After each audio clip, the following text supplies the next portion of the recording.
And we have video. Yay! This time I didn't make a mess of it. So we'll wait for the 30-second delay, and then we'll get started.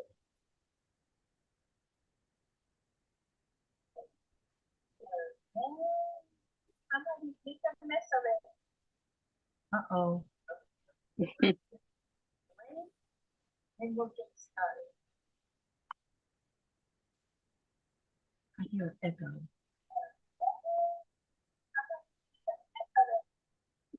Uh-oh.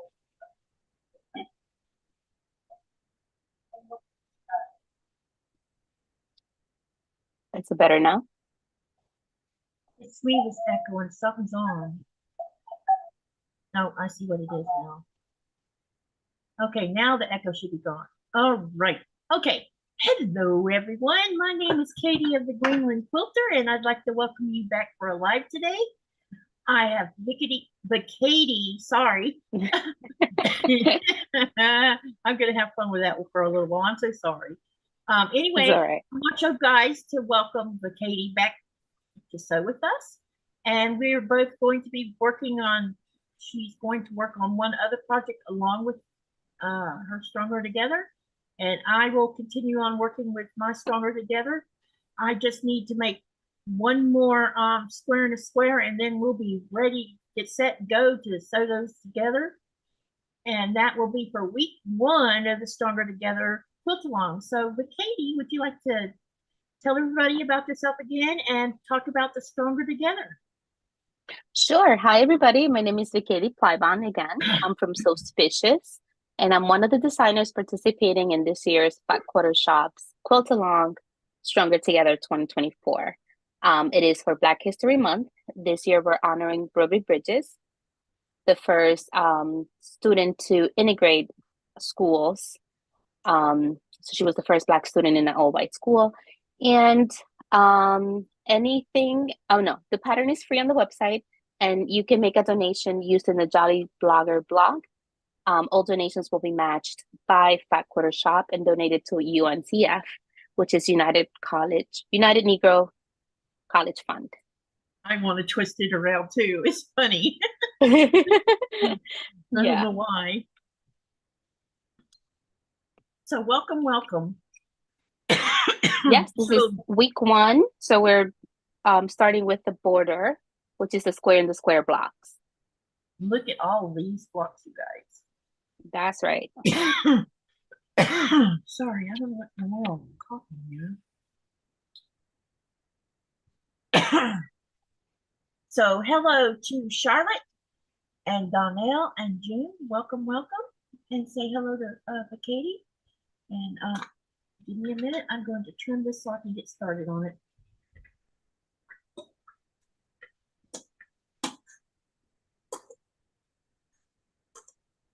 I haven't figured out how to get another camera on this where my little ironing station.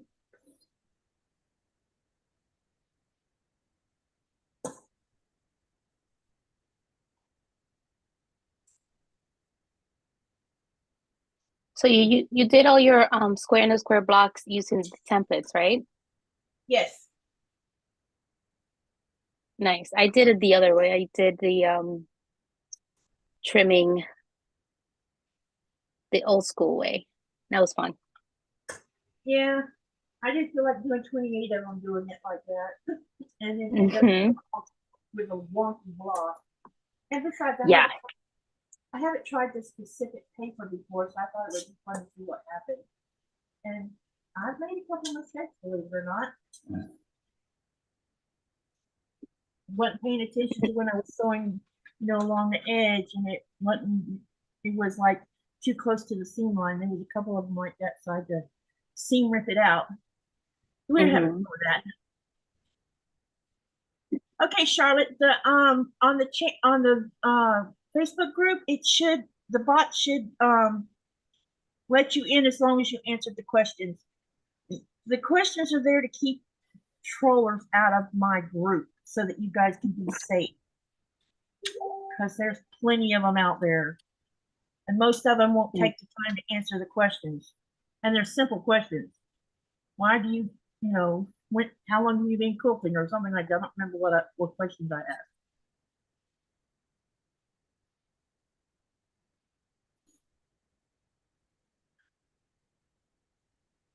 asked. So yeah. So how is everyone today and what are you working on? Oh, I need to change my foot.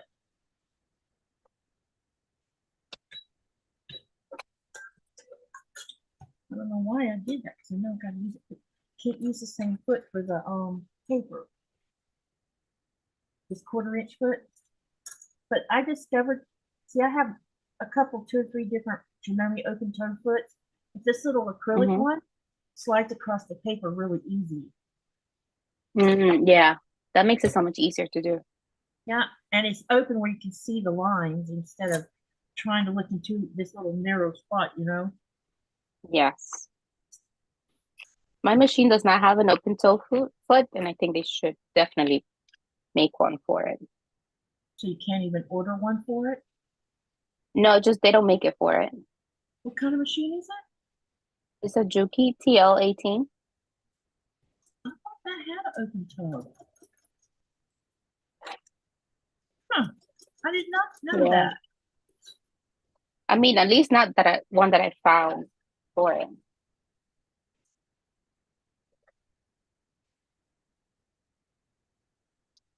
And Charlotte says, yes, the questions are simple. Yep, they are. But I've had a couple people that wouldn't answer them, so I didn't let them in. Or the bot didn't let them in, and I didn't go and undo it because, you know, if I let one person in without answering the questions, and everybody else would be like, well, she didn't have to, why should I? You know? And the purpose of the whole thing is to keep everybody safe and not worry about their private, you know, their privacy or whatever getting. There's some guys, I don't know if you've experienced this on Instagram, you probably have. So I follow one of John Bon Jovi's Instagram accounts. And sometimes he I don't know if it's him or it's probably his social media, whoever he hires to take care of his stuff. They'll ask questions from time to time. What's your favorite all-time song of mine? Or how long have you been listening to my music? And, you know, just different little questions, you know. And sometimes I'll answer them. Like, here's a little piece of worthless information. He and I are of the same vintage. We were both born in March and both born in the same year. Oh, wow. So I have practically spent all of my adulthood with him singing. That's pretty cool. Yep. And so anyway, when I started commenting, I started getting messages from someone claiming to be him. And to start with, you're like, I'm not sure that's who, you know, you're suspicious. And you answer their questions. And then they ask you, well, come over here and join this private Instagram, blah, blah, blah. And you go have a look, see what the deal is. And then it isn't long before you hear this term inside of a comment, my dear. Of course. And all of these male trollers have my dear sitting in the middle of all their stuff. And I'm like, oh, that's a troller. Or they find my post on one of the, like, because Cotton Cuts is not a private, their Cotton Cuts fabric group is not set to private. So, you know, anyone can come in there and read or follow. So there's a couple guys that's been trolling in there. And I'll make a comment. And it'll be, you're so beautiful and kind and blah, blah, blah. And I'm like, oh my God, here we go. Leave me alone. I'm like, go away. I'm not interested. I'm happy in my current relationship with my husband. And besides, usually they want something. Yep. They don't even bother to get to know you. They just start trying to pour on the charm. Yep.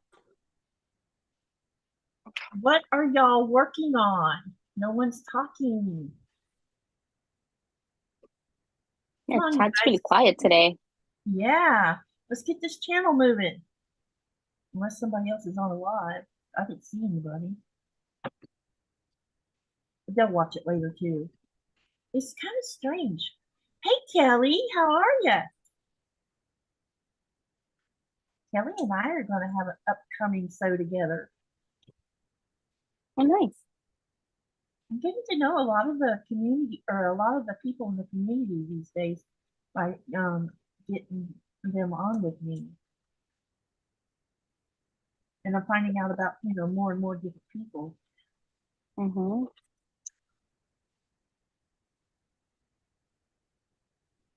I'm really looking forward to QuiltCon, but at the same time, I'm nervous. It's just been a long time. What are you nervous about? Being around big crowds. Oh, yeah. I live in a town of between 32 to 3,500. And I don't know everybody in this town. Are other people from your town coming? No, I don't. No, I don't even know if there's any quilters here. Probably not. I'm going to really try this summer. I'm going to see if I can't get a meeting with the mayor and talk about us setting up a craft club, so that what I forgot to do. I forgot to set a smaller stitch thing. Oops, so I gotta be careful when I tear the paper. I want to set up because did you know that knitters are snobs? Heard something like that. Yeah, there's a lot of people in this town that are probably probably at least 90% of them are. And every now and then they'll have a show showing what they made. And I wanted to show my mandala. And I got told short order that they don't take crochet displays. It's only for knitters. See, I think that's not right. So I think we should have a club where you can have all different types of art as a club, and then maybe have a show once a year showing everybody's art, regardless of what kind of art it is. Yeah. So I thought I would see. That sounds more interesting to me than just seeing a bunch of knitted items. Yeah, exactly. Because there is painters here who paint. There's those who take reindeer antlers and bone from seals and whales, and they make earrings and all kind of ornaments. These little, they're called tupilettes. I'll show you what a tupilette looks like in this. I think they're creepy. Someone gave us one. I think the one we have is made of granite. Let me see if I can find it. Hold on a minute. No, it's made of bone. I'm not sure which bone. I have to get it out of the last time. But back in the day, I could tell y'all a story about it. Oops, didn't mean to slam that. Sorry. So before Greenlanders became Christians, each town had its own shaman, and in each town, and just they also have a deity that takes care of all the animals and wildlife of the sea, as sea and on land, and she's called Mother of the Sea. And hunters used to believe that when they couldn't hunt, or when they'd go hunting or fishing and they came back with nothing, they thought they had angered Mother of the Sea. So they would go to the shaman and say, "Hey man, we can't feed our family. Can you help?" So he would go gather up sticks, bone, green stuff, all kinds of things, and he would tie it all together, and it was what they called a tubulet. And then he would go into his trance tent, and he would go into a trance to talk to Mother of the Sea. And the story goes that he would go in and say, "We're sorry we offended you. We will do better." And her hair would be matted with all kinds of things, and so he would comb her hair out, and she had long flowing black hair, and he would make peace with her, and then she would release all the animals back out from her care so that they could go hunting again because they had made peace. But the other thing that shamans would do is, if so-and-so got mad at so-and-so, that person would go to the shaman and say, "I need you to make me a tubulet," and put a curse on it. And they would put this cursed tubulet in somebody's tent. And then sometimes the person who was getting the bad omen tubulet would know that this person was doing that, and they'd go find a stronger shaman, and it would get reversed. And the idea was it was supposedly going to kill this person. So these stories, you know, all kinds of different stories. The story about Mother of the Sea, the story about the little orphan boy and the polar bear. There's all kinds of stories. But at some point, they started making tubulets from bone and from rock. And this is a tubulet. I don't know if you can. I need to find something to put it up against. I can see it. That's pretty cool. So they're all different kinds of them, and some of them are they'll be just the face part of the creature, and you know, it'll be scary kind of looking. But I guess this is similar. This is similar to the same thing as the Jamaican voodoo thing. That the aspect's similar. So yeah, that's what a tubulet is. Got it. Thank you for teaching me that today. Yeah, they have lots of interesting stories. Mm-hmm. The Northern Lights are ancestors bowling with a walrus head or something. I think it's a walrus head.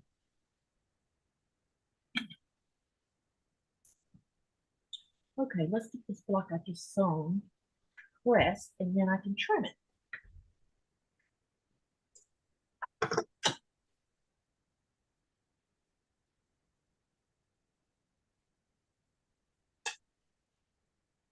I have a Mother of the Sea book. I don't know what the rules are about reading a book as part of your YouTube channel, you know, on YouTube. I don't know if there's copyright rules about reading, you know, being a book reader. Because I would love to read the whole story of Mother of the Sea, because it's not that long. But I don't know if you're allowed to do that on YouTube. Yeah, it might be a copyright violation. Yeah, and I don't want that to happen, even though I bought a foreign book. Mm-hmm. That would be a bad thing. It would. We do not want you to get in trouble. Nope, not at all. The package channel is getting in trouble with.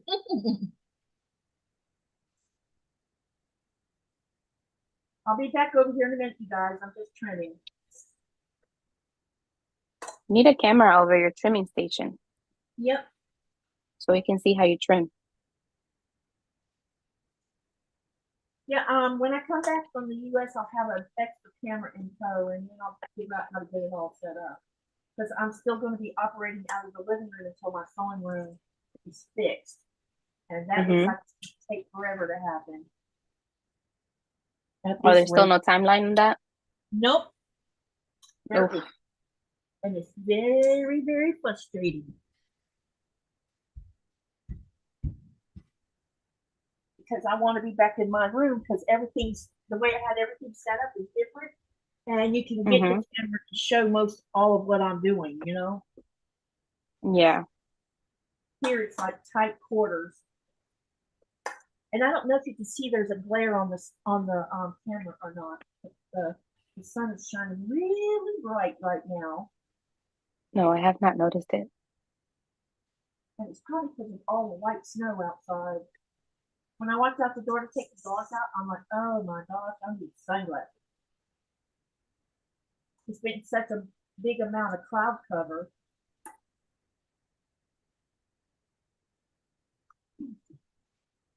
Okay, I'm coming. Ooh, Liana says she did a fabric pull to do one of my quilts. Thank you so much. I cannot wait to see it. Yeah, post it in the Greenland Quilter group so we can see. Yes, please. And I am currently working on the AGF Socialite Sampler.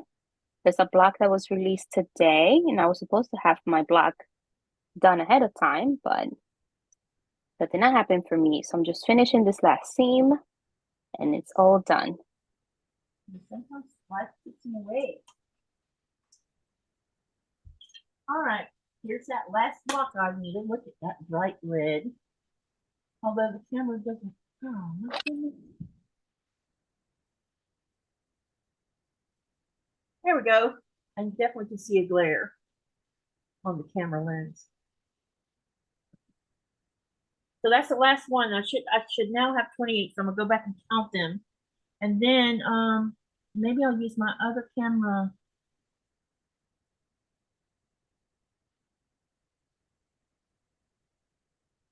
To show better because it might show the block colors better.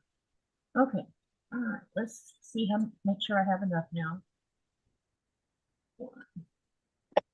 Actually, I'll count them by showing them too. Let me move this other camera for a few minutes. Strawberry quilt. I'm heading to play with my strawberry quilt. Cool. What's the strawberry quilt?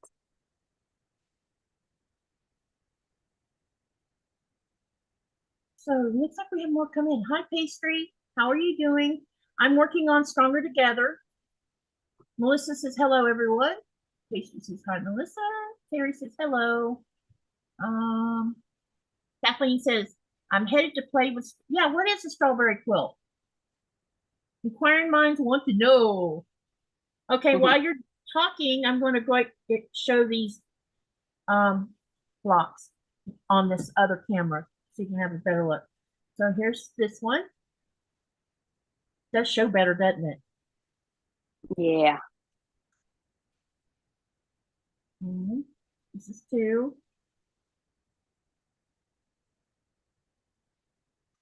3. This is purple, not blue.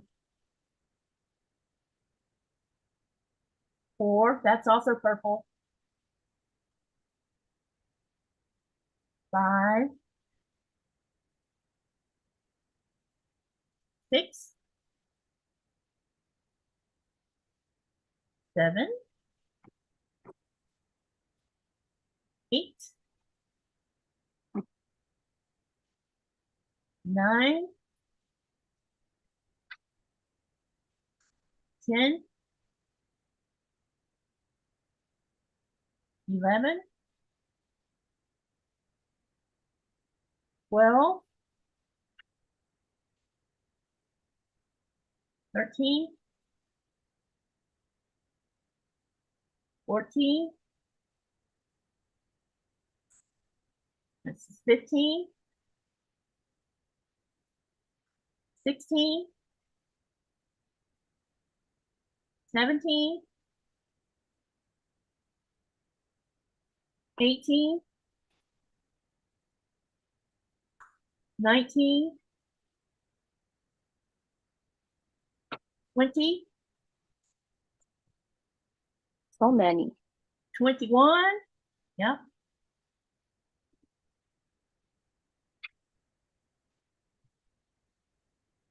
22. 23. 24. 25. Looks like I still need to make one more. 26. And 27. Yep, I need one more. And then I'll have all of them made. Nice. What do y'all think about those blocks?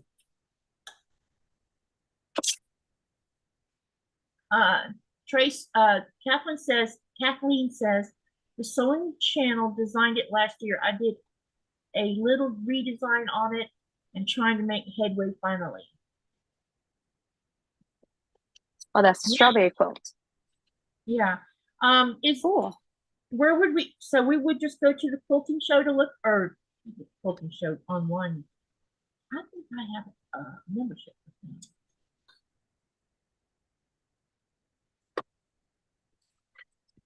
So I need to figure out what other color. Let's see, I got plenty of blues. Definitely have plenty of oranges and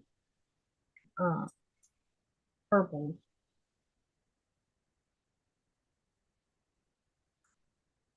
Maybe Thank you. Who said that? Black is cute. Vickiedy, the blue and white design is gorgeous. Thank you. It is not my design. This is by Christina from Kindred Quilt Co. And this is part of the sew along that we're doing with Art Gallery Fabrics. It's a free sew along. Patterns are available online. You can go on my Instagram account and find the link to sign up for it. You're getting 2 patterns every week.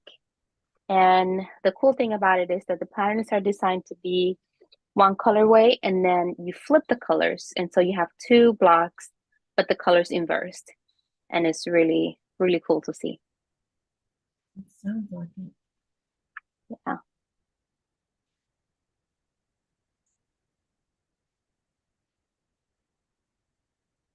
So we got 3 reds.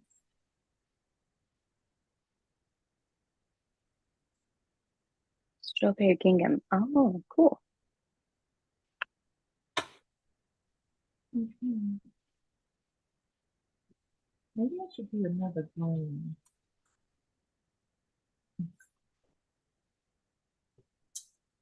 That is quite a stack of blocks, don't you guys think so? Look at that. It looks like I made a book or something. I like how nice and neat they lay flat together on the paper. Yep, definitely. It's gonna be fun. Mine are a mess. Paper. Okay, Denise. She says beautiful. Denise says beautiful block for me and you. Good day to you both. Hello, Denise.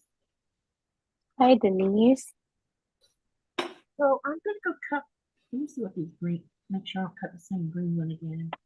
Use a different green. Excuse me.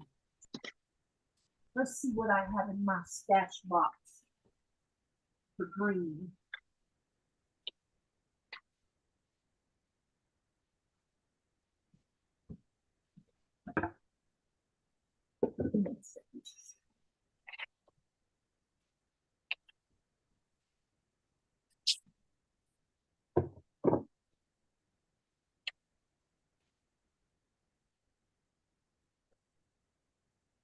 So is anyone else working on anything besides Kathleen?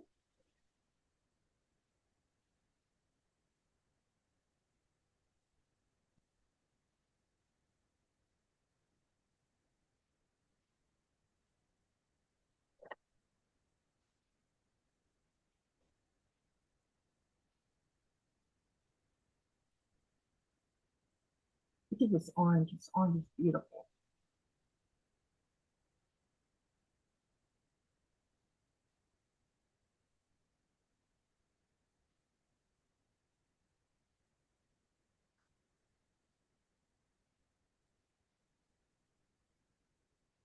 Pastry says I got to go soon as I'm finishing a 32 cake finishing up 32 cakes for the first grade. They are designing 100-day cakes. Oh, cool.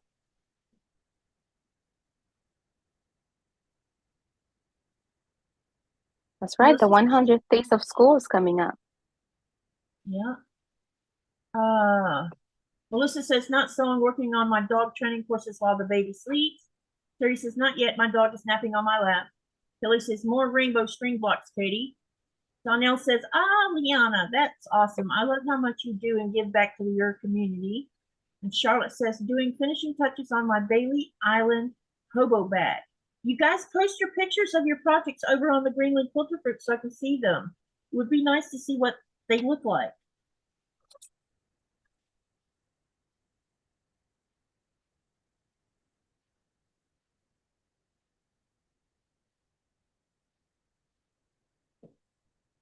I'm looking for some green in my stash box.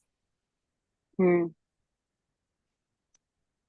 I don't buy a lot of green because most of the greens that they have out there for boutiques is the wrong color. I really like the more vibrant greens, not the dull color greens. Definitely don't like pea green. Our neighbor next to us, she painted her house a pea green, Ooh. like a split pea green. You Mm-hmm. can see that house 10 miles off, let me tell you. Oof. I That don't does know not what sound she very was, appealing. yeah, I don't know what she was thinking when she painted it that color.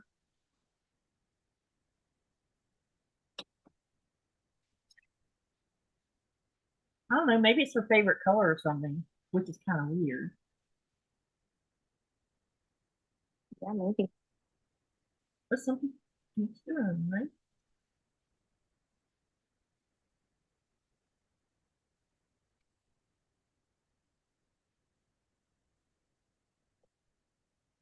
So far.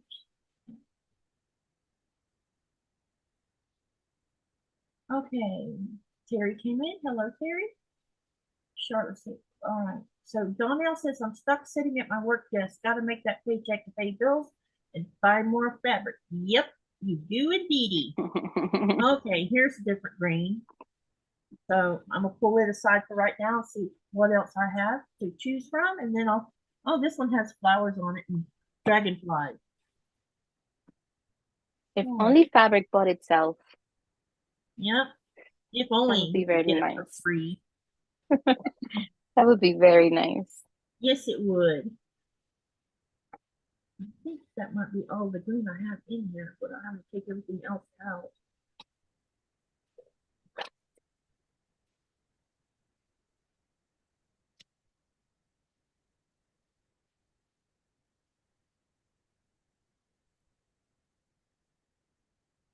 Okay, now that I've found some green, now the decision is which green do I want to use? All right, this one's a really dark green. Wow, this one's really pretty too, though. Look at that. It's got flowers and dragonflies on it. I don't know if you can see the dragon. Can you see it? Look at that.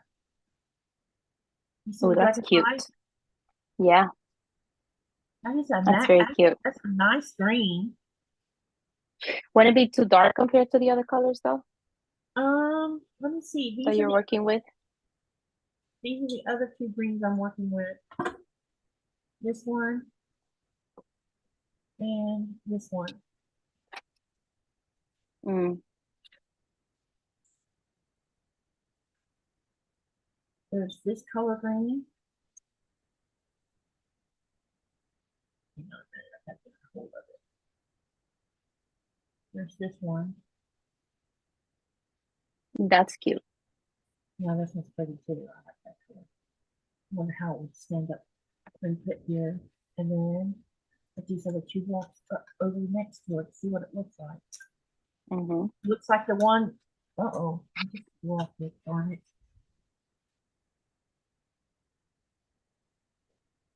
Okay.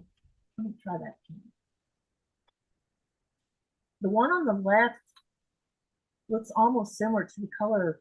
Don't you think so? It looks almost like the Yeah, same color. So it that may not. does. Yeah, so that won't work.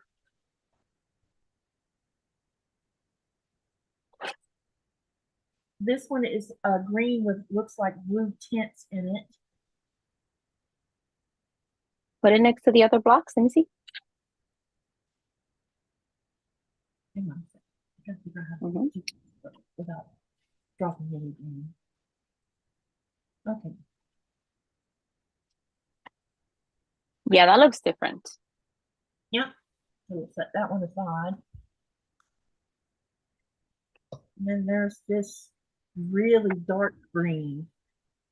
See how It's dark it is? almost black on my screen. Yeah. Yeah, it's very dark. So that one I think I'm gonna set aside. And then of course, Mm-hmm. let's hang up the block next to the one you mentioned might be too dark also. This was the first one. Yeah, So I like looks the like, other one better. yeah, looks like we've got the one we're going to use. Alrighty. Okay, so let me get this one of these out. And we'll put the other one back in the box.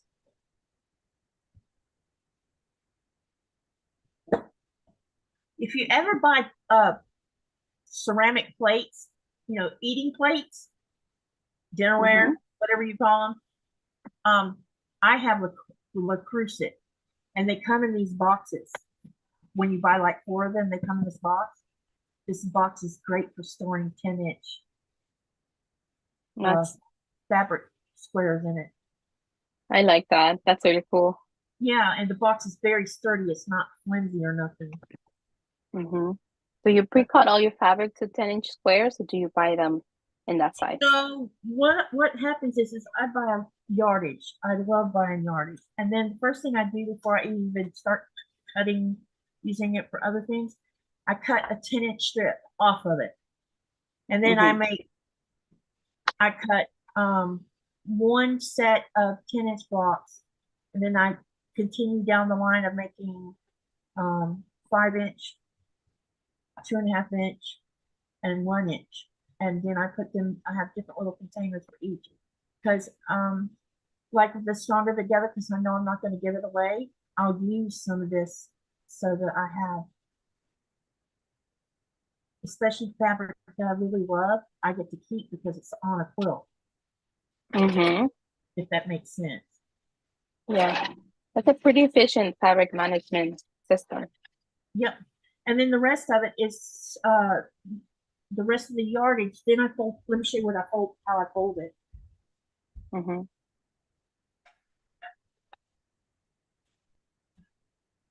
then after I've done that, I store it like this. I have bins, and I put them in there based on the colors. So I have 6 bins of batiks, and I sort them based on the color, hue, and what's the other one? Value? Yeah, because like there's reds, there's all shades of hues, shades. That's what it is. Color, shades, hues of each color, and they are in their own bin. So I have a bin with different colors of red, different colors of orange, different colors of yellows, and I keep them that way. And then I put them where I think they go from light to dark based on the hue or the shade. And then when I go thumbing through it and I'm looking for something, or I'm looking for something specific to use, and I can look at that row of colors and say, oh, let's do this one.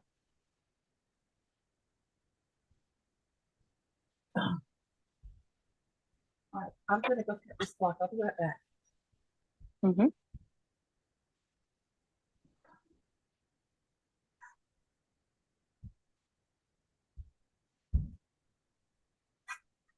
Daily Island hobo bag.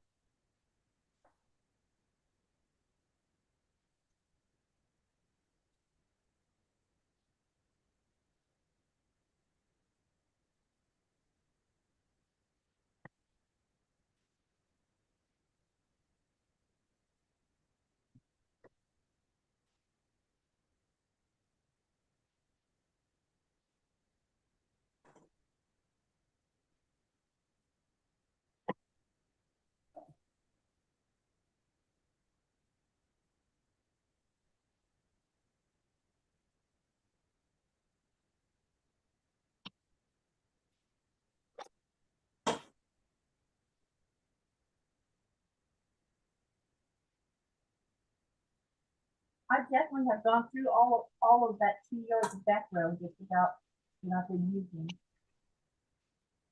I'm sorry, would you say that again? I bought this background that I'm using. I have bought 2 yards of it, and I've definitely almost cleaned it out.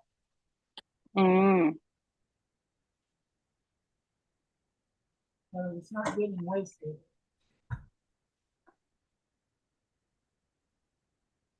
Hi, Brenda from Chile, Maryland. Okay.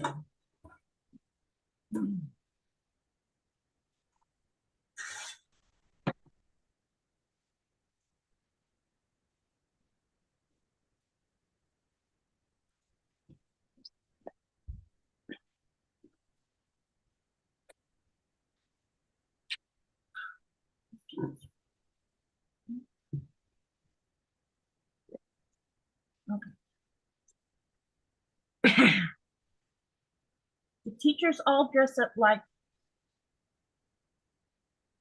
I don't know how to say that word. Like what? On Pastry Queen, she says the teachers all dress up like, is that a Spanish word? Yes, abuelitas. That means grandmas. Okay. And first grades are going to be superheroes, hence the capes. I used felt to make them as well as thick fabric I had. Cool. Sounds like the kids are going to have a good time. Mm-hmm. Hi, Brenda.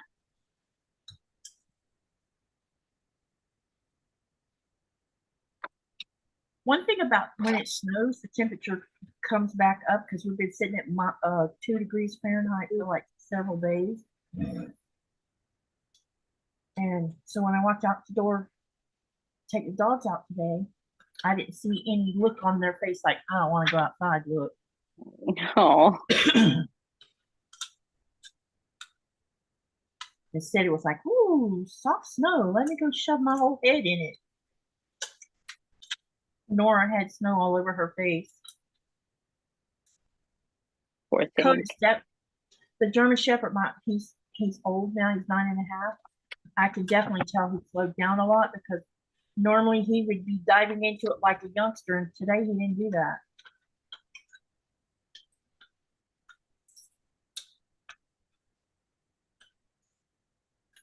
It's hard to see your pet's age. Yeah, he's starting to go downhill. I knew. That's why I'm trying to. I'm struggling with what to do about getting another puppy. I need to have something in place for Nora because if I don't, we're going to have a problem. She sleeps on top of Coda. When you don't see her sleeping on him, she's spooning in between his legs, or sometimes she hides her whole head in between. It's funny. They're like really cute. Yeah. When I first brought her home, I was concerned because he was still mourning Ichi, and I didn't know how he was going to react to getting a new puppy because he was already 5, I think, and no, 4 because she just turned 5, and I thought that he might be too rough on her, but let me tell you what, when he would be a little too pushy or played too rough, she would put him in his place even as a puppy. She wouldn't take no gut. She didn't take no guff off of him. Good. But female dogs do that with male dogs anyway.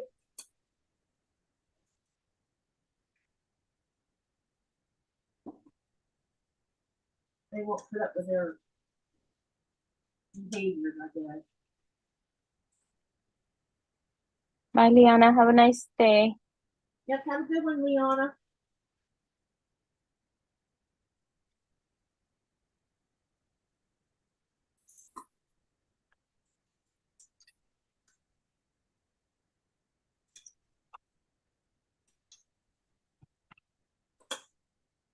Good morning. Been lurking while doing housework.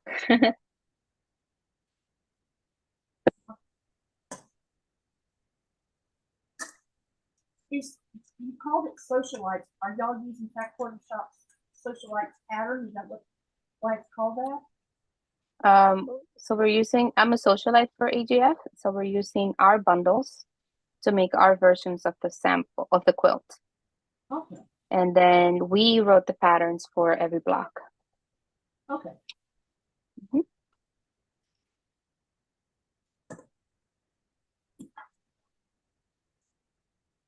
Guess who I talked to a couple days ago? Was that Mary? No, but you're getting close. Was it Cherise? Yep. Nice. So we're going to sew together. She's going to let me interview her, and we're going to sew together in May, I think. When I wrote. Oh, very nice. Yeah, so I have Mary in April and her in May. So that leaves how do you say? Yeah. That leaves getting her pinned down to join me in March. yeah, if I can get her to sew with me, then yeah, that would be so cool. And then you have everybody. Yeah, and that'll help get, you know, people who don't know about all of you, you know, your designers and stuff out there. Thank you. Anything to help. I kind of,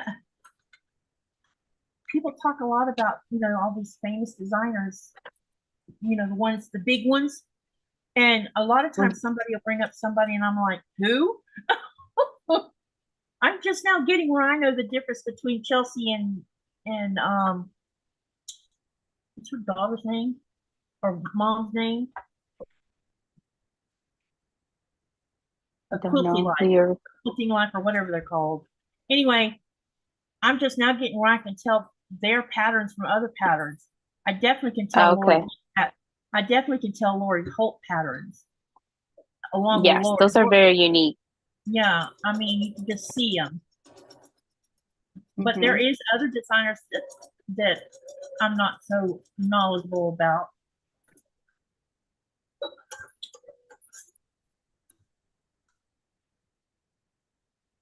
Thank you so much for opening your doors to us and showing our work. Yep, I really wanted to do this. We're all one big community, and you know, it's great when you get to know each other.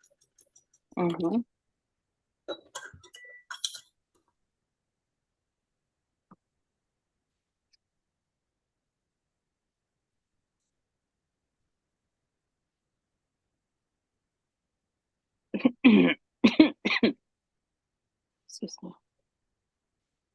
Hey, Teresa, how are you doing? She says she's been lurking while doing housework.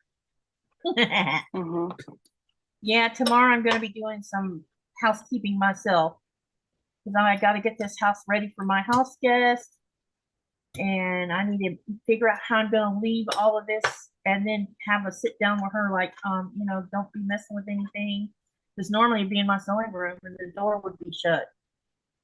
But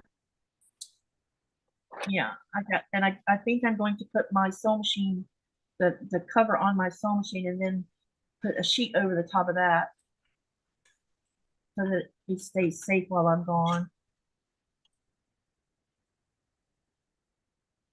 From the puppies? She's her name is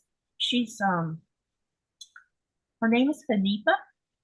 She is she's half Greenlander and half African. Cool. And she is interesting ethnic background. Yeah, her mother's Greenlandic and her daddy is from Africa. I forget where. She told me one time, but I kind of slips my mind where. She's taller than me, but she is so beautiful. Oh my gosh. And it's not just the outside I'm talking about. The inside. Both of DeBarna's kids are just phenomenal young people. They're sweet and kind and respectful and eager to do whatever they want, you know, to help. And she is not afraid of my big dog, which that's a big plus for me. Because a lot of people in this town are scared of him for no reason at all, other than the fact that he's a German Shepherd. So there's a lot of stigmatism, I guess, on German Shepherds, but Coda adores her, and Nora worships the ground she walks on, I think. That's really sweet. Yeah, so she takes care. So when I go off to the U.S., she comes over here and lives here. And it's like heaven to her because it gets her out of the apartment for however long I'm gone. Because they live in a small apartment that's very crowded. Like a 2-bedroom apartment, there's 3 of them. Oh yeah, that's tight. Yeah. I'm gonna go let Nora in because she's finally started whining. I wondered how long it was gonna take.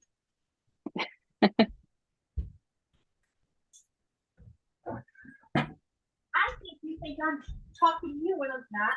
You say that. Well, you are blowing your coat. The coat is blowing his coat early, and that's kind of alarming to be shedding his coat.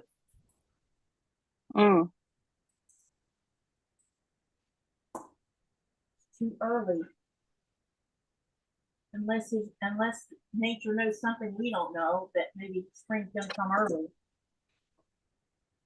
Oh, it's possible. I think it's Groundhog's Day here tomorrow. Oh, is it? So we'll know when, Yeah. we'll know when spring's gonna come in the US, right? Yeah. So we'll see.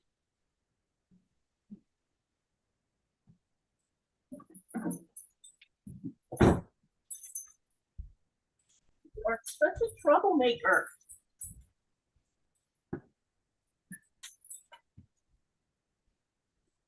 Always got to be into everything, don't you? Always got to be instigating. That's her job. Yep. Want to get on the sofa? Here, I'll put you on the sofa. Come on. There you go. Stay there. No. Can't get in the chair with you, girlfriend. You're too big. One thing about a standard dachshund, when you try to put them in your lap, they take up your whole lap. They're not small like the minis. Yeah, see, she just jumped off. The stupid groundhog always sees his shadow. Yeah. Every time I've ever seen them, when they do that, they're always showing their shadow. Yeah. All right, so this is 7. You can take a quarter off on one side so I can get my straight line. I should show this, I guess. Let me move the cutting board and I'll show you how I square off the square in the block. Because the finished size is 6.5. Hold on a minute, I'll show you how I do it. At least I hope you can see me doing it. Okay, last row for me. Okay. Can everybody see this okay? So these blocks are supposed to be 6.5. Right now they're 7. So the first thing I do is I take my rule, and because this is paper, it's already got a straight line. After I trimmed all the excess off based on those lines, and you'll see that there's 7 on this side. So I move it over to 6 3/4, and I cut my first line. Then I turn the ruler around, or I mean the square around, and then I set my ruler to on the left side to 6.5. Trim it. Now we still got the 2 sides to do.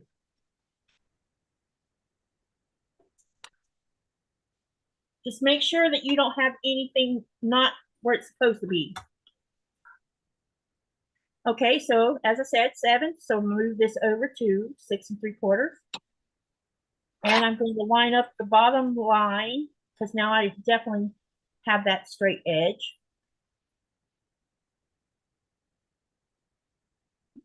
Trim it. Turn it around. Set it to 6.5.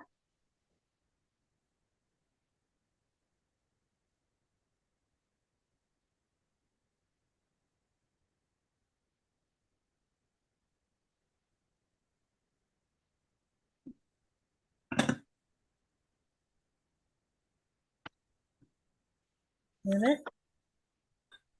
And I think I have a little, I don't know why that's hanging over there. Anyway, so now I will check my measurements. Make sure everything is at 6.5.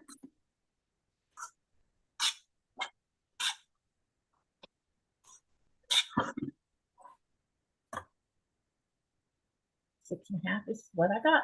And now you have a trimmed block.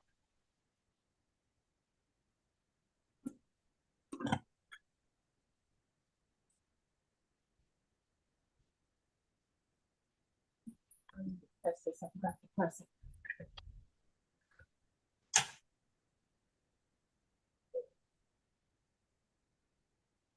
So now I have 28 blocks. Now the fun part is going to be how I'm going to set each side, how I'm going to do the colors. So let me show you the pattern again so you can see what it's going to look like, and then I'm going to ask you guys a question.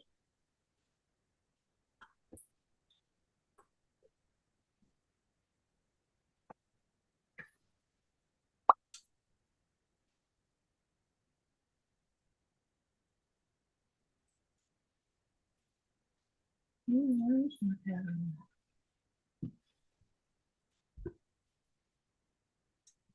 Okay. So to refresh your memory, I'll show you what it looks like. The outside border, which is week 1 of this sew along, which started today.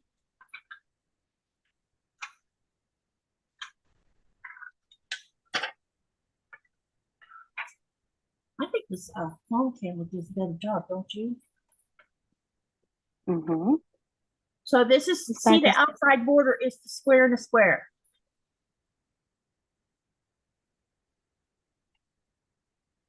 Okay, so one of my blocks, I sewed my quilt label into it. And I'm deciding on whether I want to put it in the top left corner. Let me find it.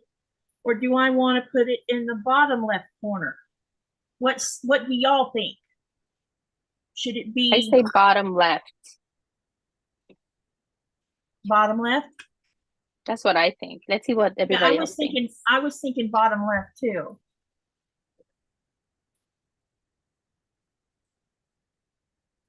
Let's see the wisdom of the crowd. Yep.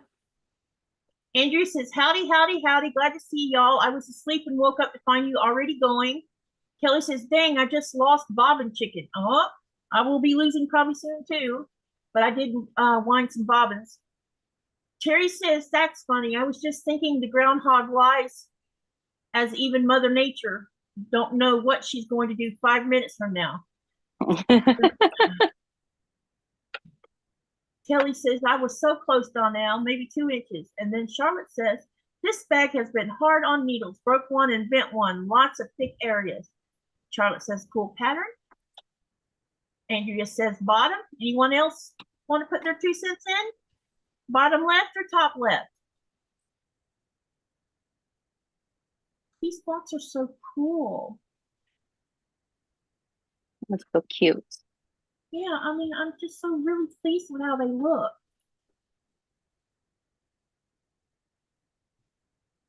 So neat. And I had fun making this one. Well, I had fun making them all, but it was fun adding this one. Your block is coming along, I can see. And it's going to be pretty too. This is almost done. This is my last piece on the last row. Carrie says bottom. Charlotte says, love your blue and white stars, Vickiedy. Oh, thank you, Charlotte. Terry says bottom. Again, this is not... I was going to say this is not my block. This is the block by Christina West from Kindred Quilt Co. And is her pattern for the AGF sampler that we're working with for the next couple of weeks. Look, everybody's saying bottom, so bottom it is. Bottom it is.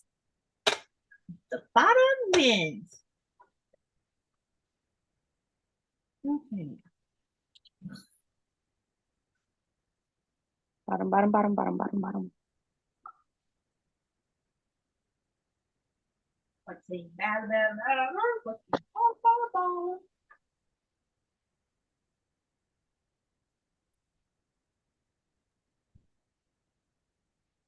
The other day, I'm sure some of them remember, the other day we were talking about different kinds of music, and this one song I was trying to think of the other day when we were on older songs. I said, but have any of you ever heard the song "She's a Bad Mamma Jamma"? No. If you haven't, go look it up on YouTube and listen to it. It's so funny and cool at the same time. But it goes, "She's a bad mamma jamma, so fine as she can be." It's about a woman.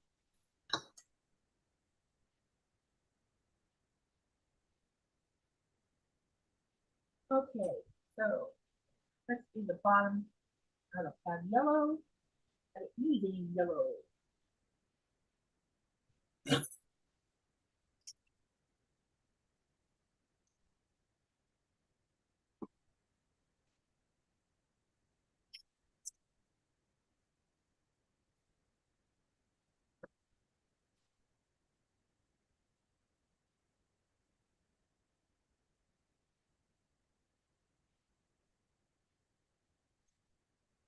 I think this is going to be pretty.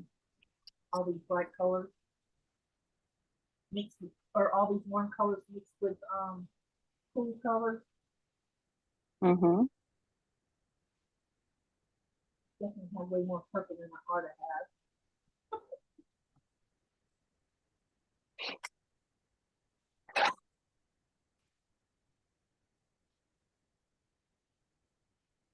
I can use it on all four sides.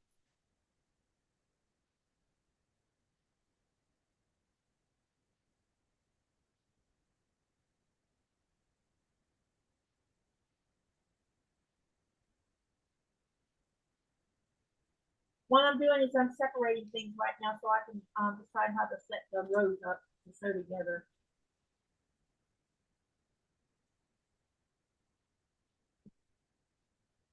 Get them all laid out.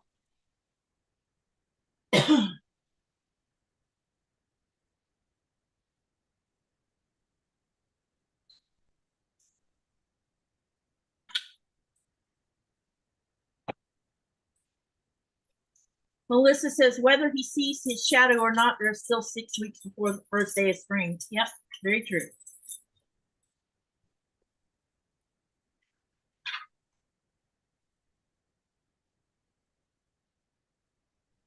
Is the groundhog usually male? I don't know. Is that what they're using as a male for it?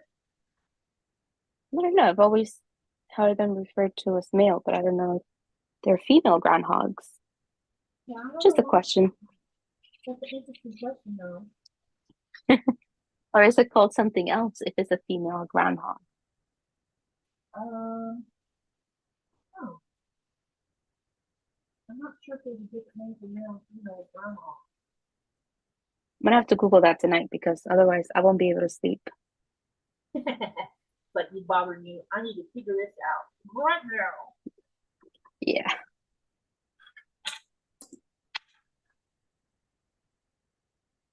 Hello, Nelly and Andrea.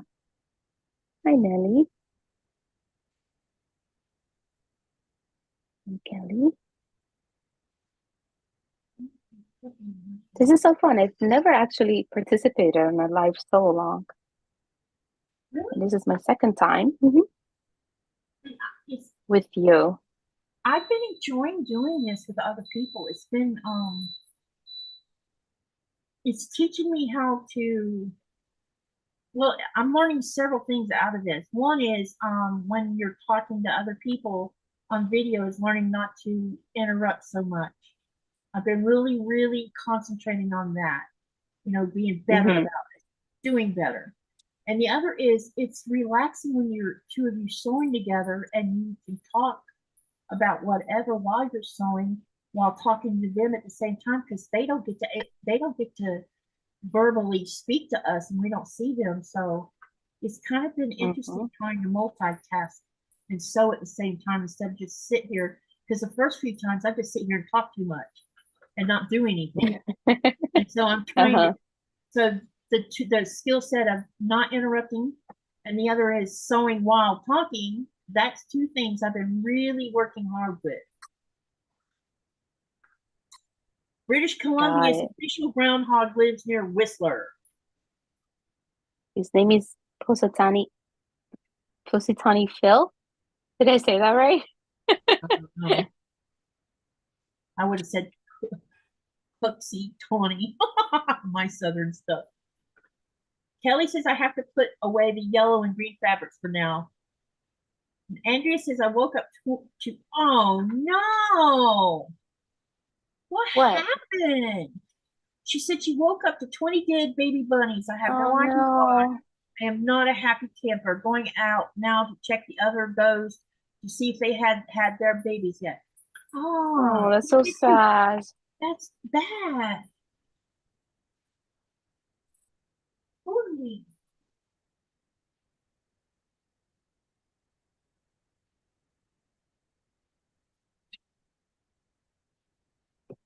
One, two, three, four, five, six.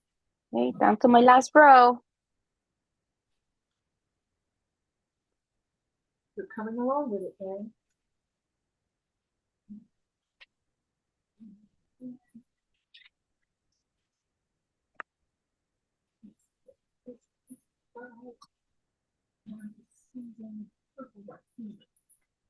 One, two, three, four, five, six, seven, eight. All right, I'm not exactly sure I'm going to show you this first layout, but let me try.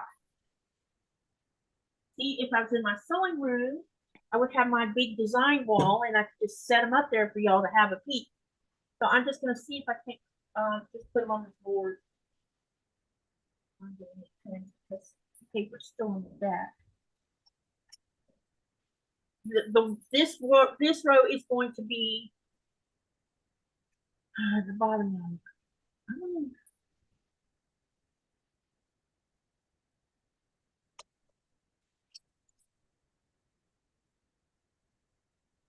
Yeah, I'm only going to be able to get 3 at a time on here. What's of it? So.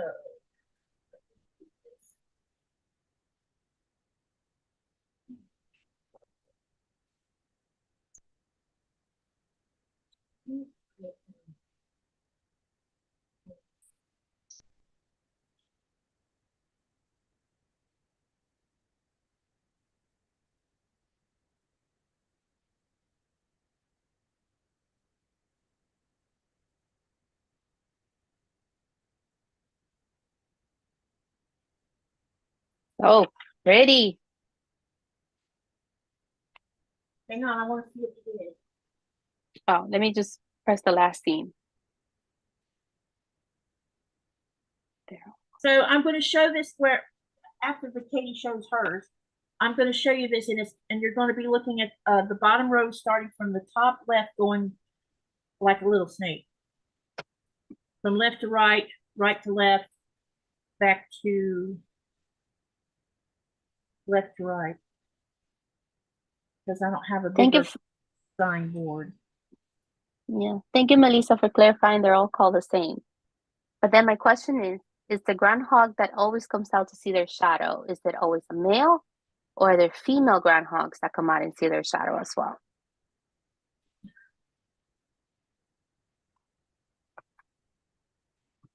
So this will be the bottom row. So like I said, you'll be starting up here and going like this. Hold on a second, I got. What do you think? Oh, that's pretty. Yeah, I like that. Okay, because this is blue down here and that's purple up there.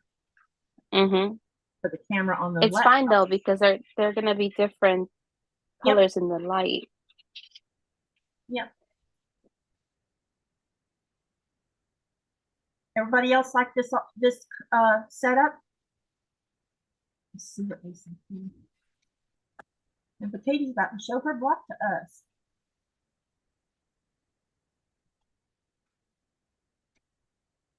This is perfect timing because it's almost 2 p.m.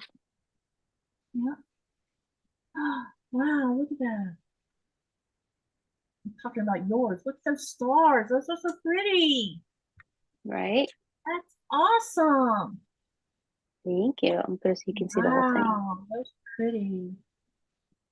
Thank you. So that's one. And then you can see that the other one, the colors are inversed. Wow. So this is number 2. I like both of them. Right? It's really fun. I think I have all my, oh, maybe I can show you the rest that I've done. Hold on. Hoda said, listen to me. I've also made this one. That's pretty. Who did you say? I commented on your, was it your block? That's pretty. Hang on a second. Mm-hmm.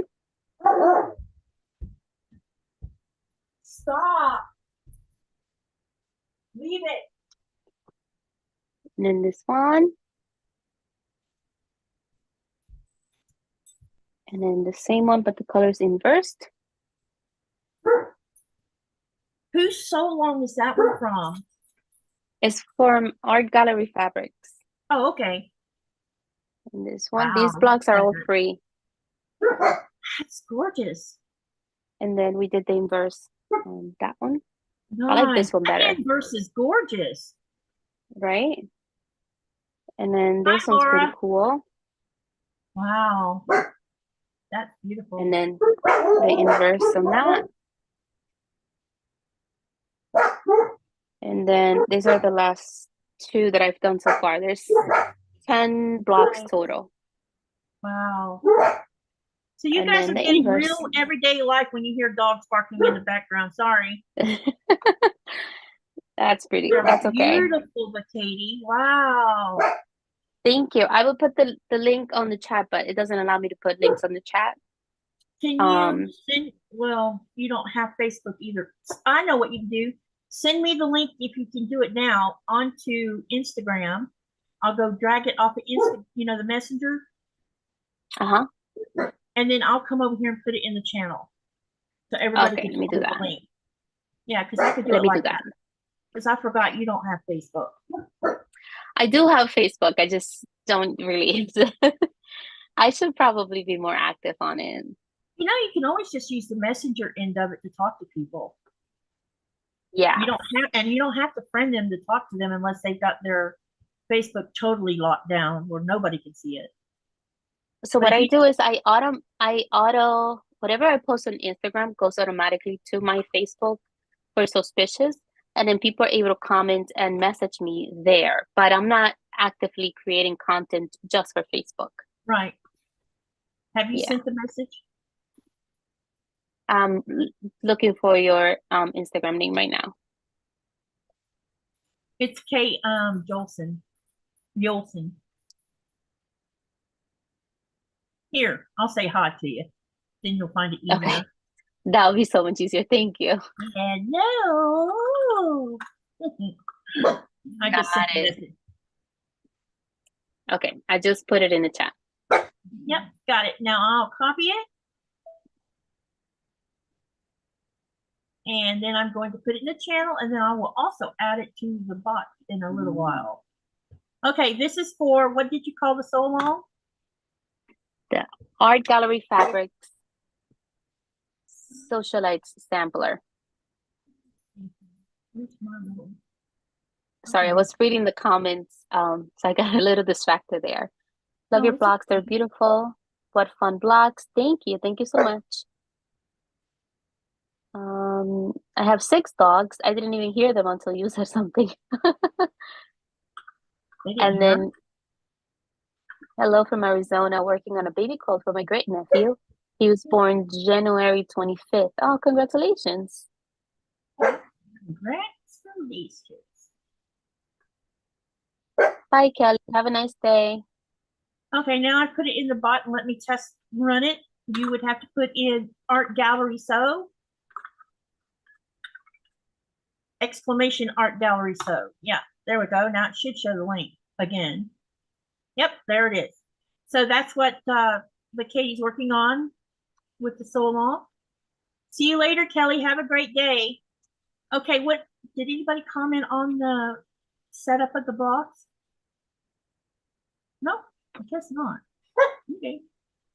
Somebody said what fun blocks, but I don't know which one she was talking to. Okay. All right, well, I think I'm going to sew that first row so I have that one color set up. Yeah. Without getting, now I need to change my foot. Here's my other blue block. Oh, I forgot to say the colors of these blocks, they're all using my bundle for art gallery fabrics. Nice. Well, they sure are pretty. Thank you.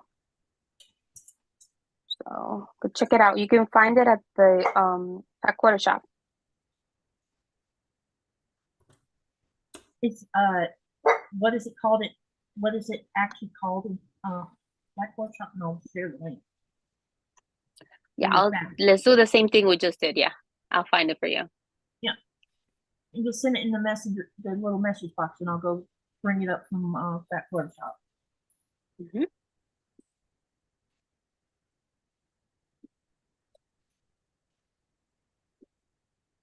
Okay, I put it in the chat for you.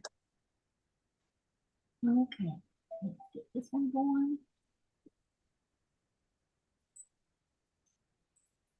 And this is the art gallery bundle of Vickiedys.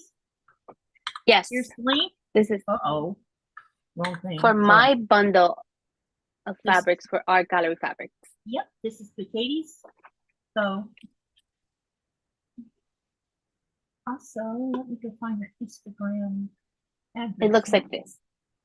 Let me show you right here on my overhead camera. Wow, it's nice colors when you see it as a bundle too. Right? So pretty.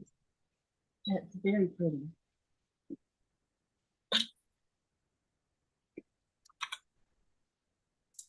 All right, let's sew these first ones together. Yep, that's my bundle.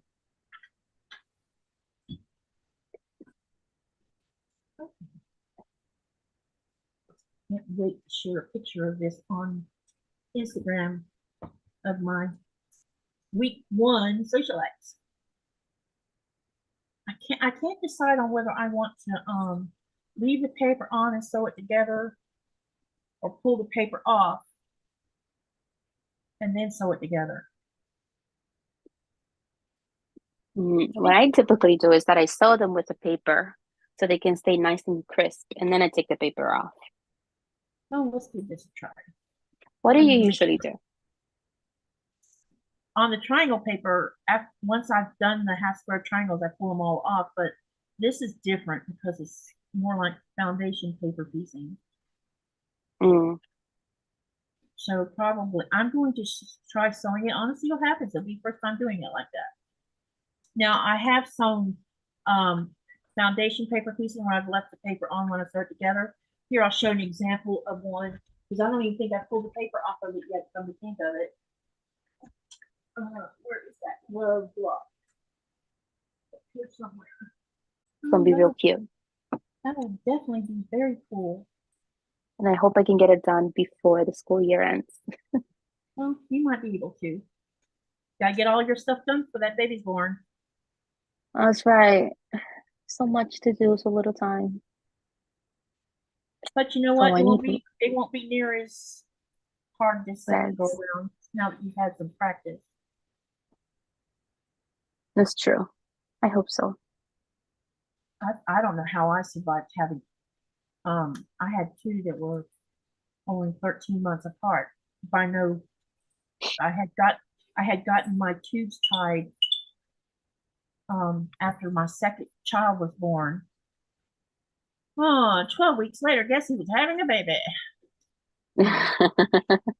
So when she was born, I had 2 in diapers. I was breastfeeding her and I was trying to wean him because I pulled them off, weaned them around as soon as they hit their first birthday. And I really don't know how I survived it, especially because of all the health problems Thomas was having, which was the one I was weaning. And I don't know how I survived all that, but I did. But I also think it's because I knew what I was doing too. The second time around. You just learn as you go, But Lynette was, between all 3 of them, I would have to say that Lynette was the most, she was a creature of habit. So if you didn't get her in her naps at the same time every day and into bed at nighttime at the same time every day, she would have issues. Uh-oh. She's cranky. And you know, They're saying, she mhm. still has that same little habit of what time she goes to bed, and what time she gets up every day. Oh, it's innate for her. Yep. That's Thomas so never cool. slept. He was In the the chat, they're saying they're spinning. It's frozen. Oh, now But it's back. Weird. I was gonna say I don't see any freezing on our side Mm-mm. because my internet's pretty stable. Making sure I got all the lint out. I leave all my paper on until I'm ready to sew the blocks together. Okay. That's what I do too, Teresa. So that's what I'm doing right now, and we'll see how it goes. I leave the paper on until I have blocks sewn together for stability and save the seams from ripping out. Yep, Andrea, the Do you best way to notice do it. there's a couple more people that's joining in on this sew along that's been watching this? Oh, that's great. I'm so happy about that. Yeah. Someone ordered the actual fat quarter bundle for the kit itself, Oh, so nice. and they got it the other day. Hi, Mona. Hi, Mona. Look, I have all my little square and a square blocks together. Let me pin you so they can see. Let's see here. Pin you as.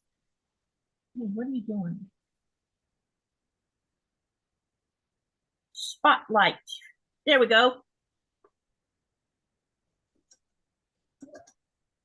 Yours is pretty too.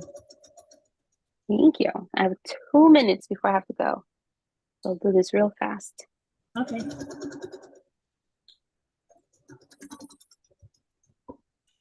This yellow is my favorite. Yeah, I left the yellow out. I'm going to use the yellow on the bell and stuff, but I decided to leave it out of the border. I love yellow.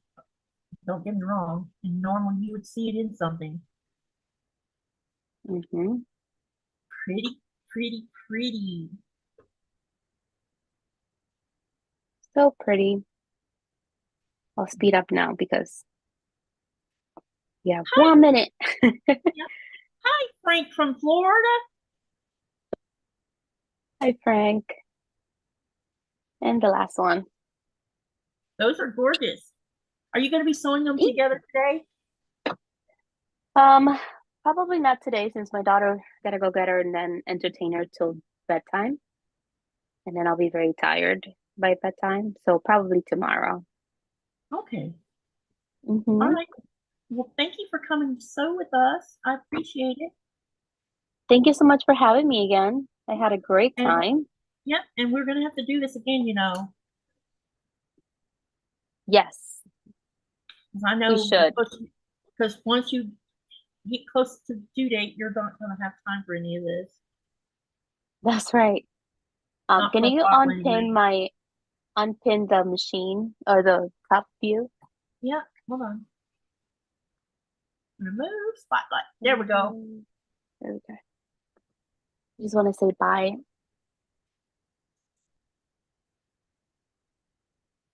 Pastry came back to say bye to you. I'm using the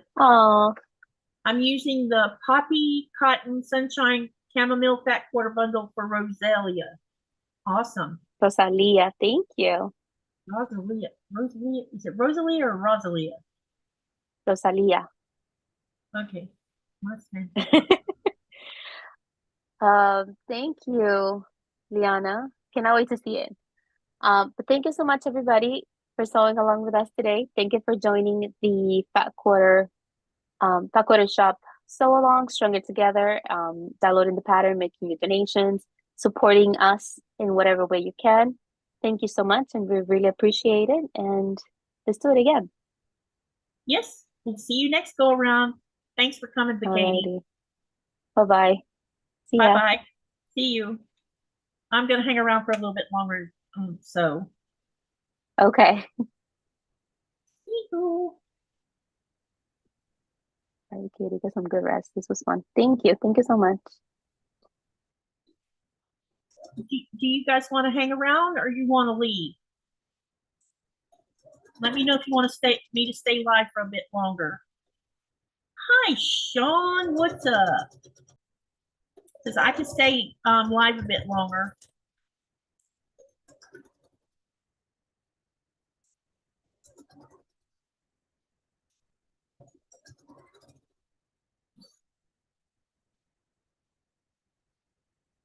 How you doing, Sean? Okay, Andrew says she's good for a while. Okay, good. Because I just thought I would just keep on rolling with this, and then then you'll be able to see at least a couple of these rows. I'm just sewing and listening. Okay, Laura. Well, we're going to keep on sewing then.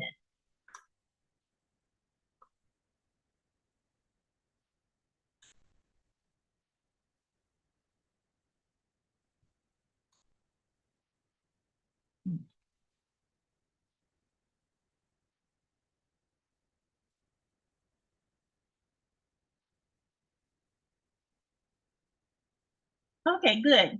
Good, good. Thank you for staying.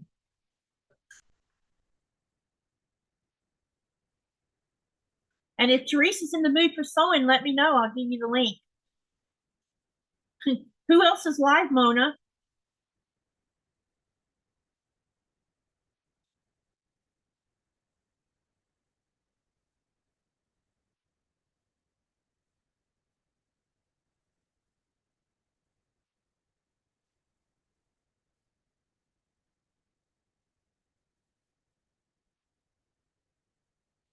How's your day going, Sean?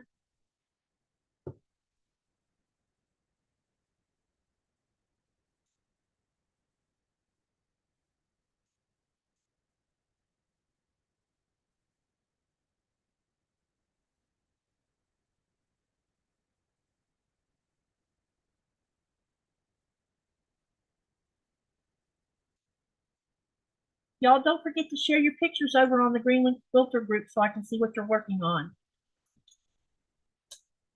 That way, this Saturday, I can share the screen and we can share each other's pictures of what we all been working on.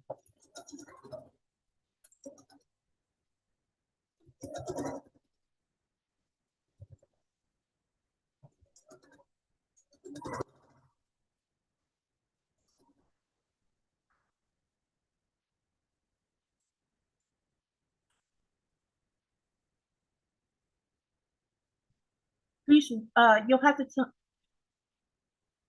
Oh, you're off today?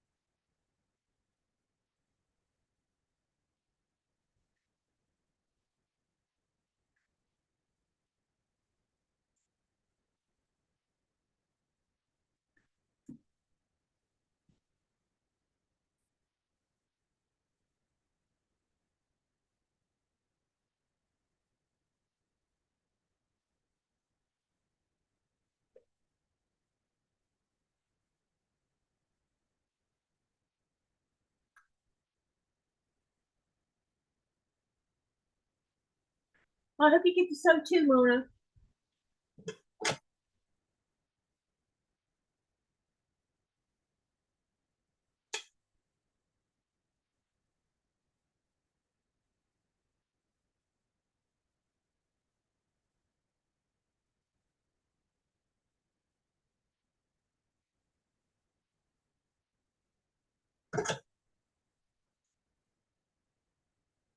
There's two sewn together.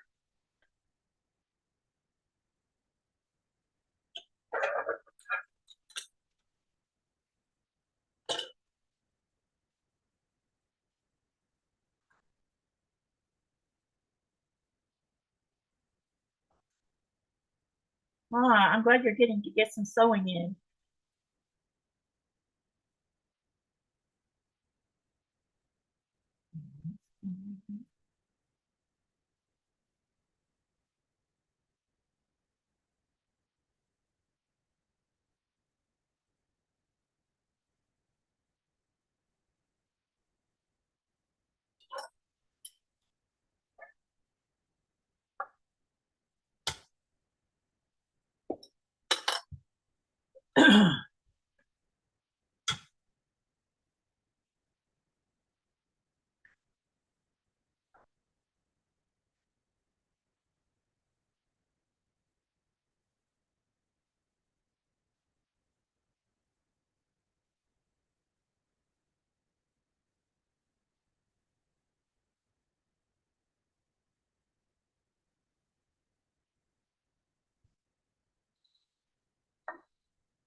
Next two. Hey, that's good. Mona says, I need to do all the boring stuff, change blades, needles, blah, blah. Yep, I know what you mean. Okay, now let's get the next one out and press it. And then we will get that whole bottom row done.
Next set.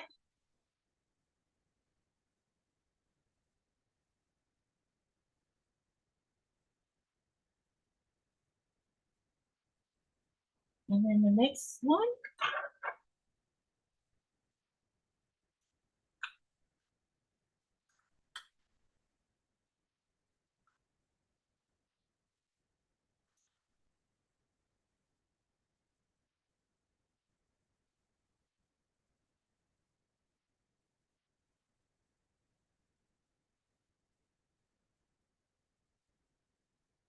Sean, you want to come sew with me? I could give you the link if you want to come onto the Zoom.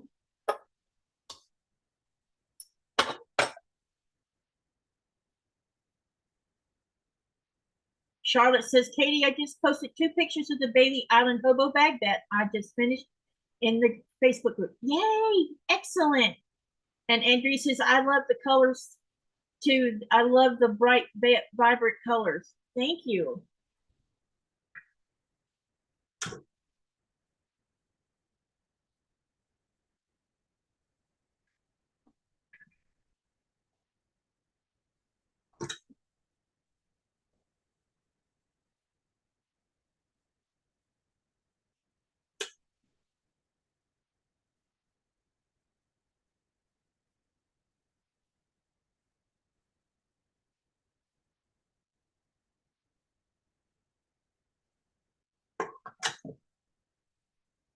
And the last 2. Now I'm going to sew all of those together.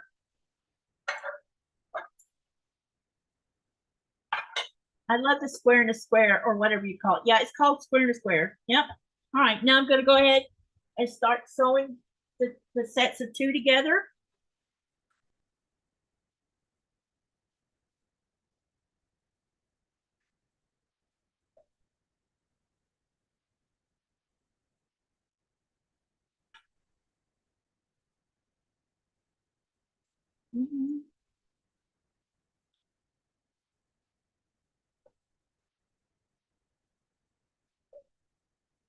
I'm getting ready to put a minking backing on the baby quilt I'm making. This is the first time I've used minky, and I'm a bit nervous.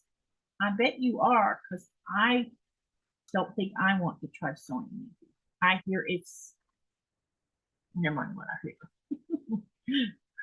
I think I'm not skilled enough yet.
Let me see if I have something I can sew on camera. Okay.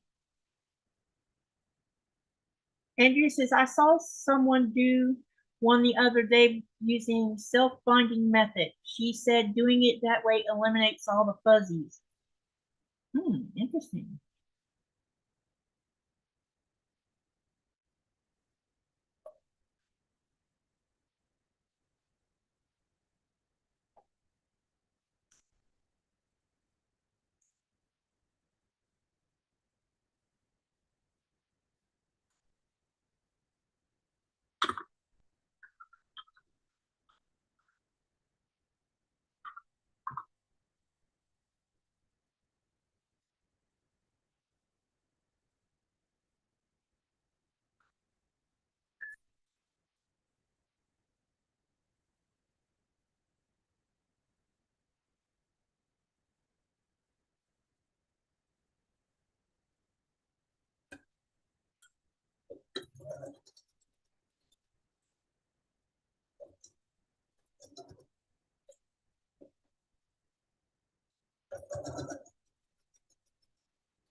I was doing self-binding.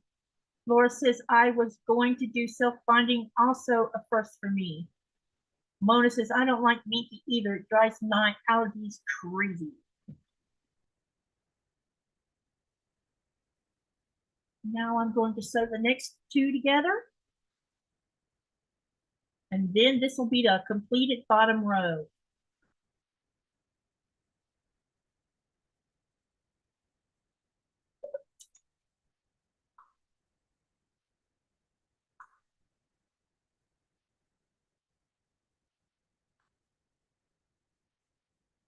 Bottom border, I'm sorry.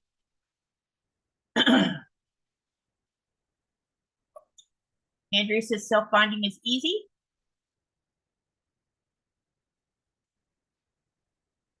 So how about all of y'all tell me what your favorite thing, what's your most favorite part of making a quilt? What do you love doing the most? What is the one part that you enjoy totally?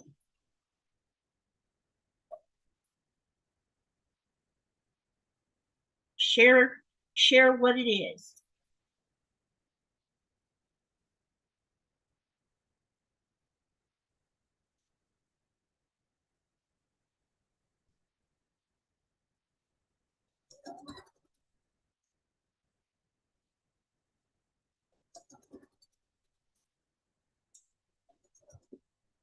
Mona says piecing. Charlotte says everything. Teresa says ironing. Carrie says sewing the pieces together.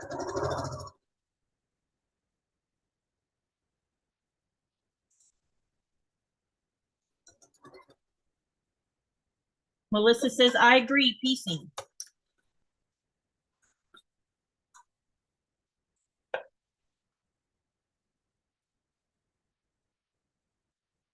Laura says piecing.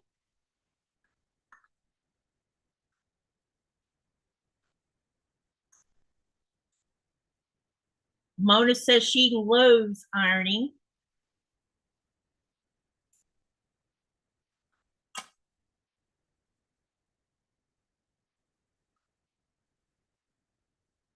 Andrea says, I love putting the blocks together. I create a lot of my own patterns and love the feeling of taking pieces of fabric and creating art.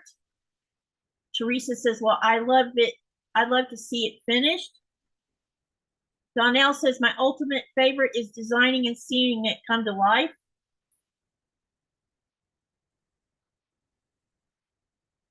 I despise cutting the fabric and quilting it. Teresa says, picking the fabric.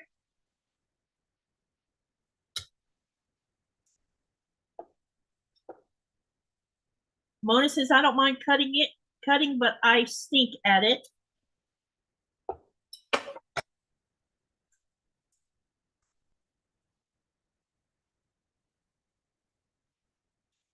Okay, so now that you told me what you love the most, tell me what your least thing, the least thing that you, or tell me what you don't like to do. Well, let me rephrase it. What's your least favorite part of making a quilt? Laura says, I don't like cutting. My husband bought me an Aki quilt to help with that.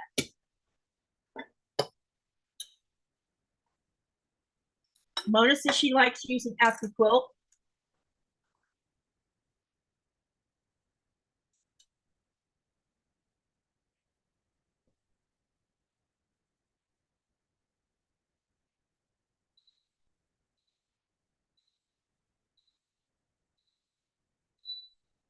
Frank says piecing, finishing, and gifting.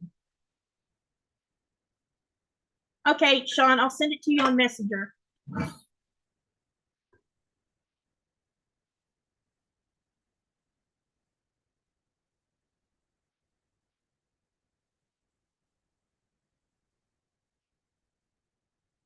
Let's see. Mona says taking it apart using jack. Donnell says cutting fabric and quilting the sandwich. And then Frank says starting anew.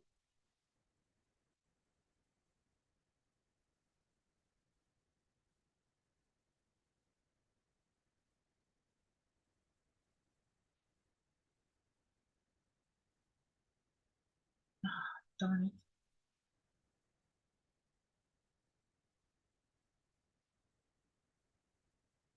it.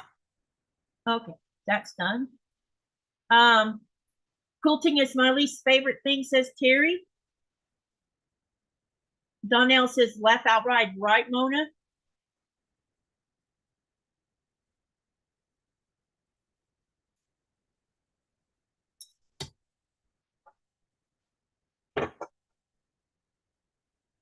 I hate cutting the fabric because it kills my back. I also go into mourning when I finish a quilt, laugh out loud. My husband made me a cutting table so that my back wouldn't hurt. So it's a little bit taller than most tables.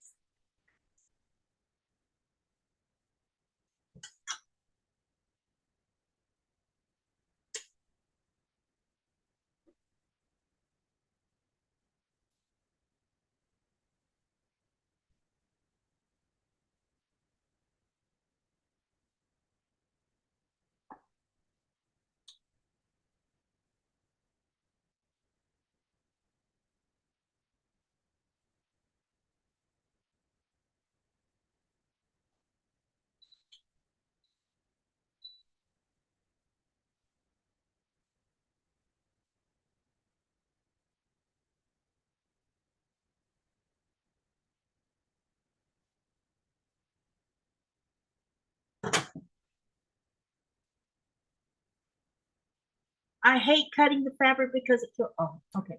All right. So now tell me what part what part of quilting do you find the most challenging? Hi, Sean. Welcome to this. To the live. Welcome.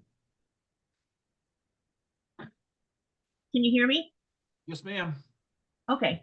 I wasn't sure. I didn't hear you answer me. No, you're fine. I'm still waking up from my naps, so Oh, it's not every day you get to take a day off. no, not often, but I don't know. I felt like it today and it was not super busy at work, so here I am. Well, at least you got to spend a day relaxing and sewing. Yep. So hang on a And few napping and taking a nap. Yes. Okay. So that's that. Let's see here. Everybody's saying hi, Sean. Okay. Yeah, I'm just gonna hop over to the chat real quick. Usually, Donnell says, I'm so excited right now. My new serger is out for delivery. Charlotte says, hey, Sean. Donnell says, hi. Mona says, following directions is, yep. Terry says, quilting on my small domestic machine. They're answering about what they find to be the most challenging part of quilting.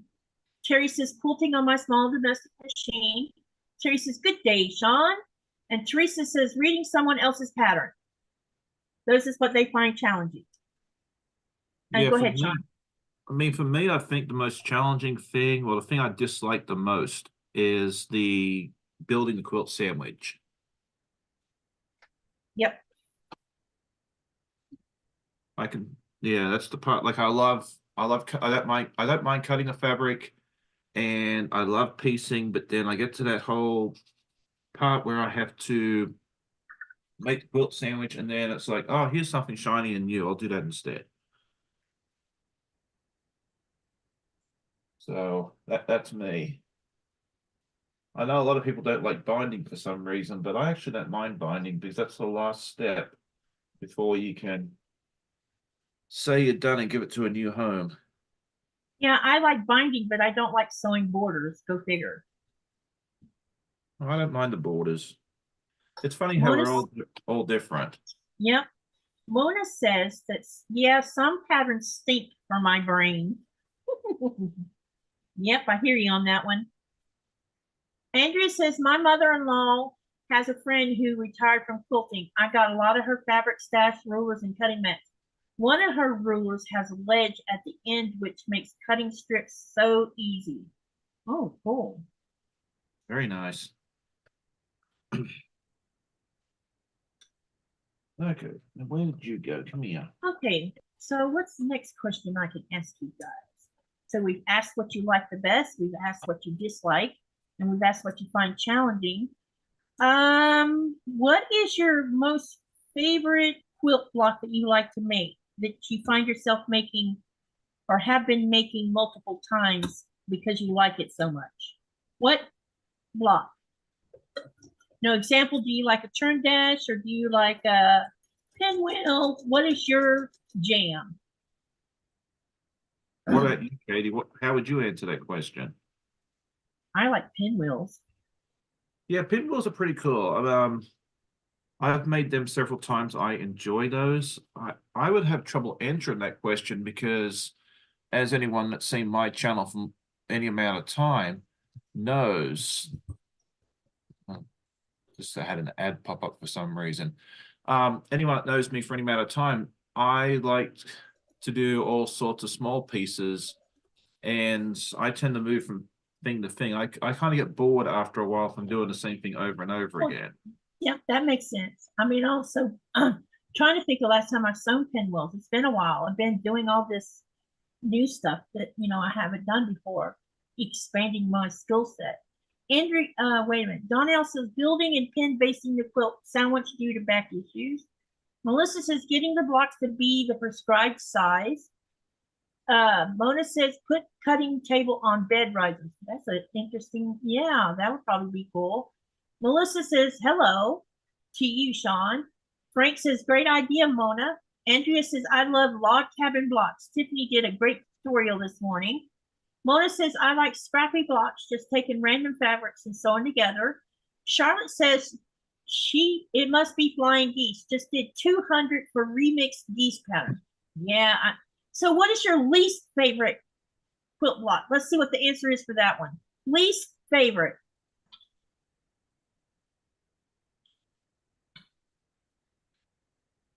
Sean, do you have a least favorite one?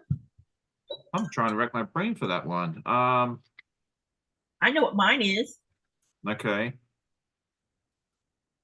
Y'all hear me gripe about it enough. I don't like flying geese. I was wondering if that was it. Yep. I don't mind flying geese. I mean, I've done enough flying geese now with the puzzle mystery quilts and so forth that I kind of got used to it. But I think with flying geese, what I would recommend, and this is kind of how I fell into it, and it worked out nicely this way for me, is I got really, really good at half square triangles before I tackled a flying geese or flying Yeah. goose, whatever you want to call it. And then I kind of did it a couple of times, and I found flying geese to be very, pretty easy for me. But if I think I didn't have the half square triangles down pat first, I would have gone screaming and yelling with that. So, yeah, I'm trying to think what my least favorite would be. So Donnell says anything with less than 1 inch pieces. Andrea says least favorite is anything with half square triangles or flying geese. Charlotte says least favorite turn dash. Anybody else? What's your least favorite? Yeah, I was not a fan of half square triangles at the beginning, but then after I did practice them enough, I don't mind them at all. And then I do them all the time, so I gotta like them, right? Yeah. So who else is doing the since tomorrow is Tree of Life Day, who else is joining in on all the fun of Tree of Life? Can't wait. Yeah, I'm So looking I probably won't even see mine because it'll arrive after I've left Greenland. And which one are you doing? I know you've told me like 3 times already, but my memory is terrible. Which ones you doing again? I'm doing Secret Garden and Hope. Very nice. All right, you guys, here's the bottom.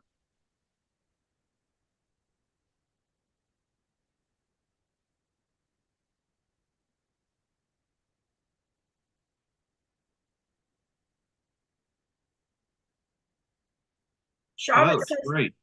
Mona says, I don't have one yet. I haven't made many yet. Charlotte says, I cut flying geese pieces with my AccuQuilt. No trimming needed.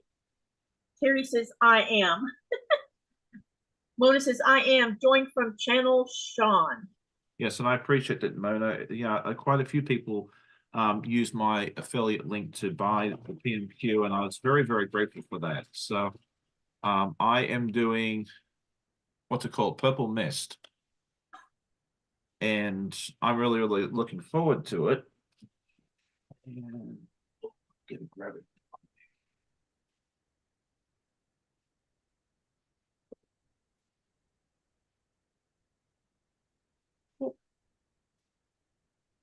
Tripping over the cord. Charlotte says, me, first time a Tree of Life, small autumn shade. We need to find out speaking of Tree of Life smalls, Sean, we need to find out what, which ambassador is doing the small so that we can direct those who need help with their smalls in their direction. I'm going to ask them that tomorrow because I'm actually going live with Kim and crew tomorrow at 1 p.m. Eastern. So I'm going to ask that question beforehand. So I'll have an answer for that shortly because I'm very curious too, because I'm pretty sure Becca and Ian are both doing larges. I'm doing a large for the first time, which I'm yeah, I was surprised when you told me that. Usually you do the small. I've always done smalls. I've never done a large before. So it's going to be. So that was a surprise to me. Yeah. I mean, I would have been quite content doing the small again, but that's what they have signed me. I think Amber Marriott from I can't remember her channel name now. I think she's doing a large as well. Yeah, it seems like they're doing a lot of larges this time around. So I'm not sure what Beth's doing. She told me the colorways, but I forgot to ask her the size. But if anyone wants a sneak peek at a purple mist,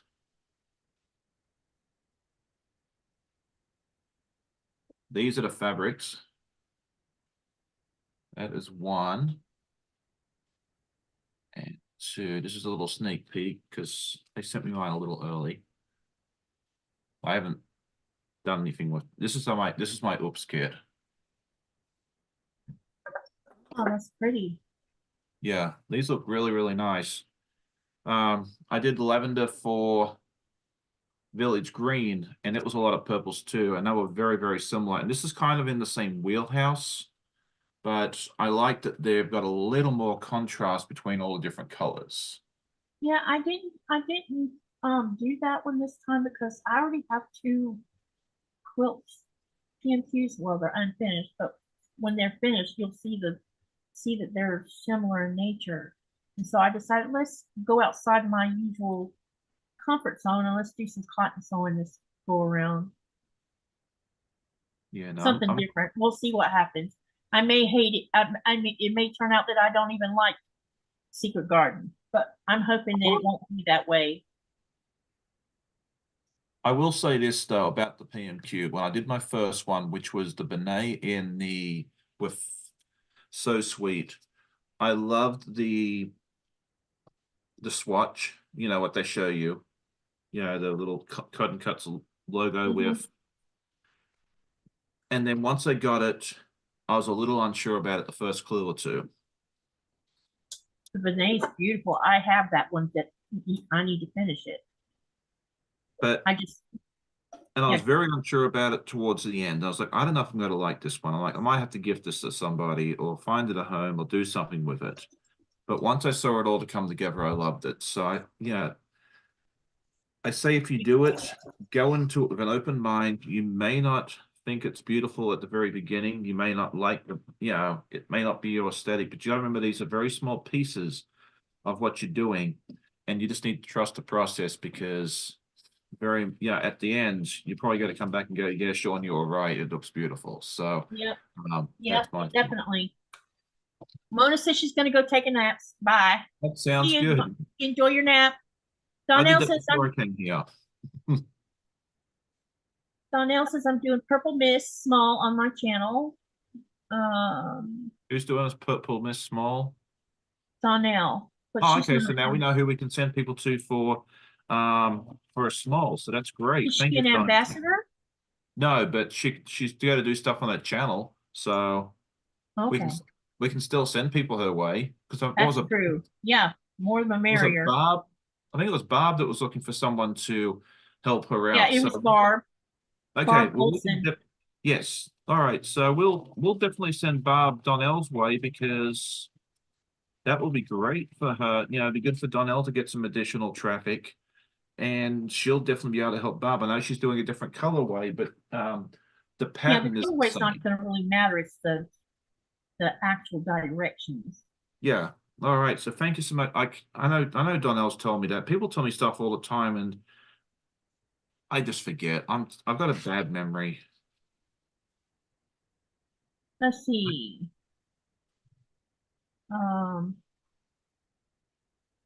What should I ask next? That's a good question. See, I didn't come prepared. No, it's okay. I'm just randomly coming up with questions. So the last thing I asked was the most challenging. So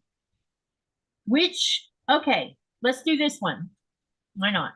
What's the easiest block what block is the easiest for you to make? That you find the easiest to do?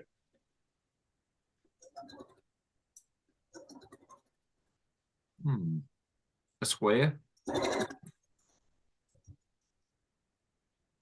I think that, what's your take on that, Sean? Well, I was thinking a square because it's one piece. Like all you have to do is sew one, it's.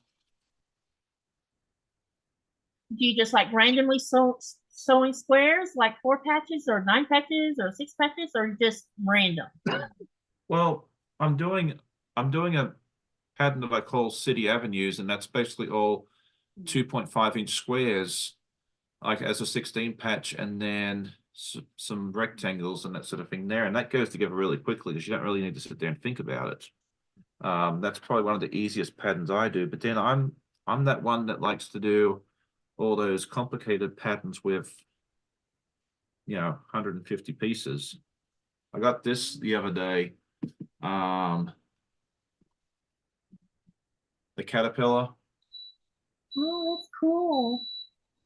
And until I looked at the cutting instructions and I lost count because it's like 2 pages, but it looks like there's about 250 some pieces in the caterpillar and the mushrooms. So we'll get to that at some point,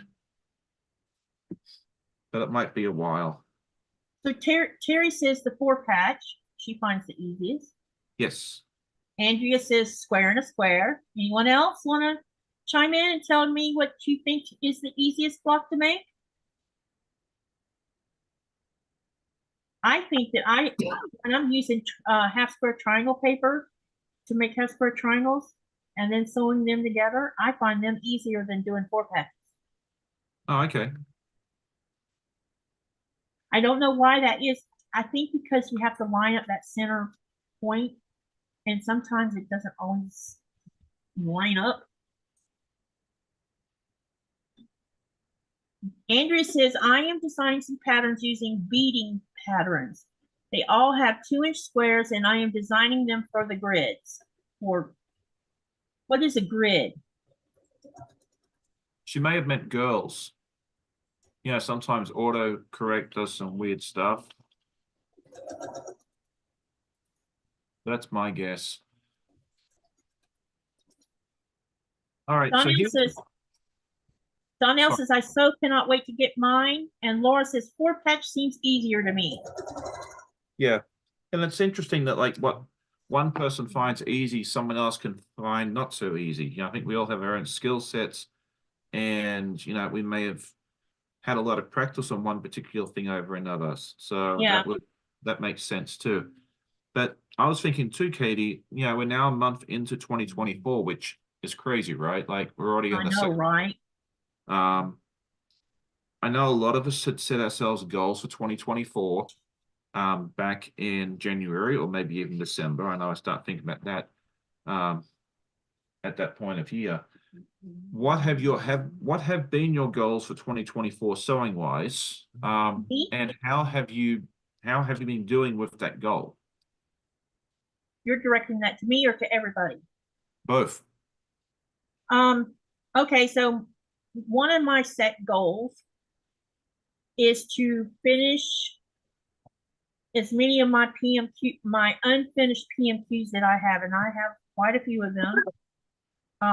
And this month, I have, as of last night's live, I finished my clue 9 of my village green. So now it's all ready to put together. And so I'm thinking before I leave for QuiltCon, I will have that one finished. Oh, very nice. So I'm thinking when I know I won't get any sewing done the last half of February, all of March.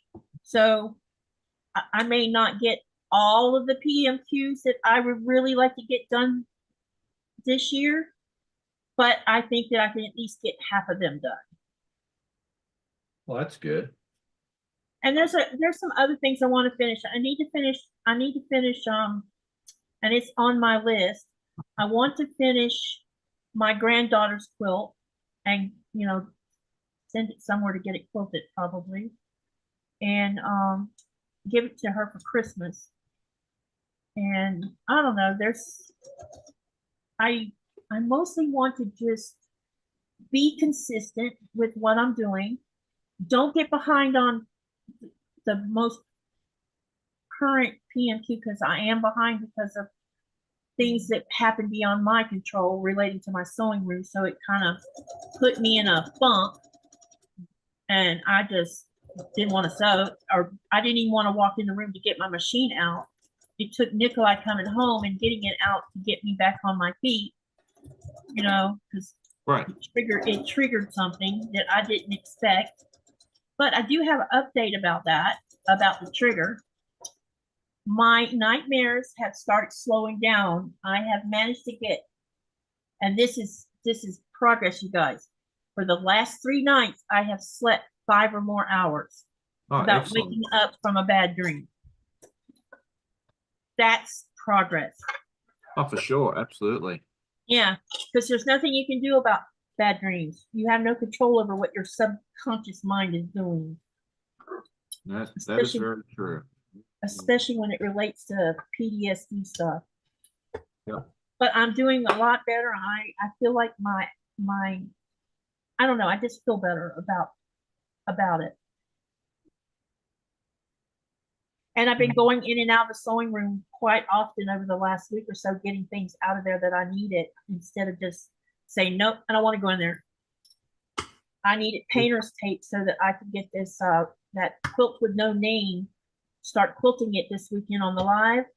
And I went in there and moved things to get to the drawers, and I got the painter's tape out. So, you know, progress. That's excellent. All right, so Andrea's talking about a fusible interfacing with grid marks. Are you talking about this sort of thing? This is the Quilt Smart. Oh, it's that. I think that's what her and Charlotte are talking about. Yeah, this one's called Quilt Smart. It's I got it from Cotton Cuts, and they offered it as a optional extra for their gnomes projects. And I'm actually I've never used it, but I'm actually planning on teaching Lorenzo how to do the gnomes using that, because I thought that might be easier for him because he's never done halves. Okay, she says yes. Okay, perfect. So, but yeah, I plan on using that soon with him and letting him try it out and see what he thinks with the half square triangles, because he's done 6.5-inch squares patchwork and he did quite well at that, but he hasn't done anything as small as that yet, and I thought that might be a good way to test it out and let a real newbie give it a go. I know Martha's a big fan of it. She's used it a bit, but I've never tried it, and there we go. So okay, Andrew says Fat Quarter Shop has them in different size grids. Oh, perfect. Okay, yeah, that one's a 2.5-inch square. So that is good to know.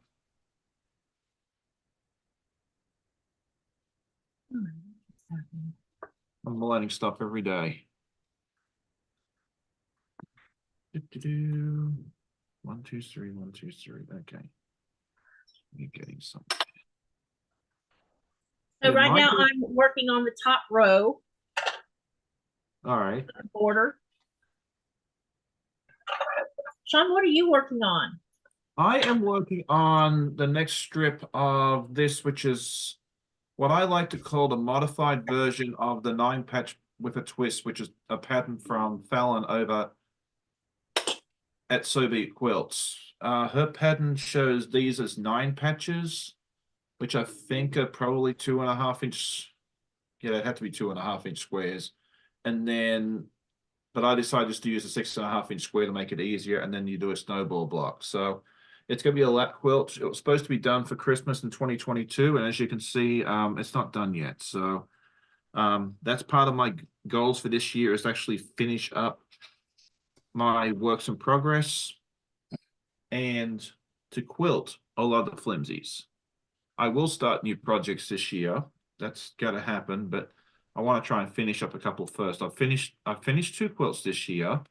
One was the t-shirt quilt for my co-worker who now has it, and then the Fab Farm, which was the one of all the little cute farm animals, was also finished and is waiting for its recipient to receive it. So I'm pretty proud. It's February 1st and I've got 2 quilts done. So Laura says the one I've used is the 10 Sisters. I have done a quilt top with it.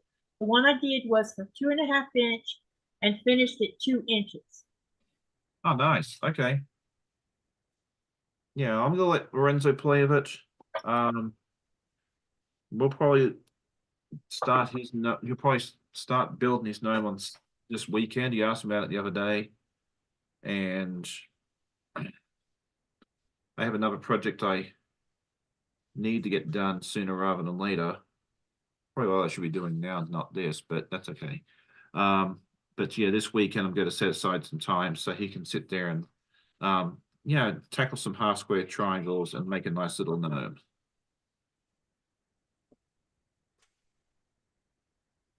Oh, that's a good question. Terry is asking, what thread do we use? I am a big fan of Gutermann because it works well on my machine and it's fairly inexpensive, but I do also use some of the Aurifil as well. What about you, Katie? Oh, she's wandered off. I'm here. I Okay. mostly use Aurifil. I haven't tried anything else. Okay. It works on my machine, so I just, go with it. Yeah, and I think that's important because I've asked that question before, like what thread people use, and some machines are real finicky and don't like certain threads, and some others. I've heard a lot of people like connecting threads? It's like an online store that has fairly inexpensive thread, and apparently it's really good. I haven't tried it yet, but I may do that at some point. Well, you know the old saying that if it ain't broke, don't mess with it. Oh yeah, for sure. Yeah, if you find something you like, then and it works, then go with it. Yeah, so I really haven't thought about trying. I do have a few rolls of that I've gotten because they were like when Missouri Star was doing some different sales and they would give away, a spool of thread. I have a few rolls of these, but I haven't test run any of them at all.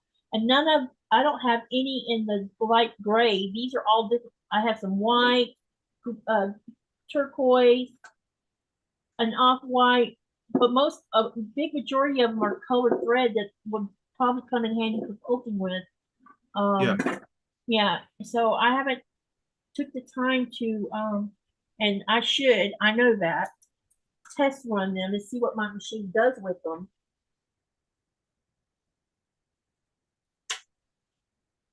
I'll be looking in the chat in just a minute. I'm pressing these blocks so that I can sew the next part together. Yeah, I think it is important to get something that is a good quality thread though, because I did buy some thread from Lidl. I think it was like a 32 pack or something for like $7 or something like that, and it looked nice and everything else, but it created so much lint on my machine it wasn't funny, so I ended up discontinuing using those.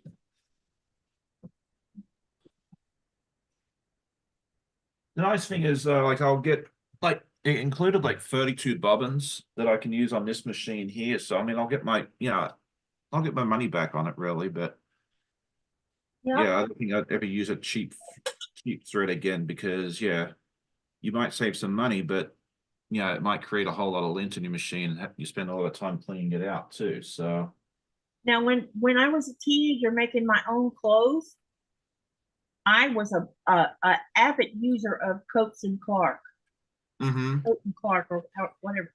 Coates and Clark, yeah. Because any of the other stuff that I tried, and I don't remember what other generic ones there was out there back then, but the Coates and Clark was just consistent when I was making my clothes. And I bought, only time I ever bought polyester thread was when I was making dresses out of a type of lightweight knit because it's very stretchy. And polyester works better with stretching versus cotton. Right. But anything that I made that was cotton, I used cotton Coates and Clark. Yeah, it's worked well. I mean, I've never had any problems with that one either. Not one I use a lot, but I have some of it. But I don't know if it's good to use when you're making quilts. I mean, I haven't had any issues with it. But everyone's different too, so. Yep. This is very true. All right. Okay, let me backtrack to see what I missed.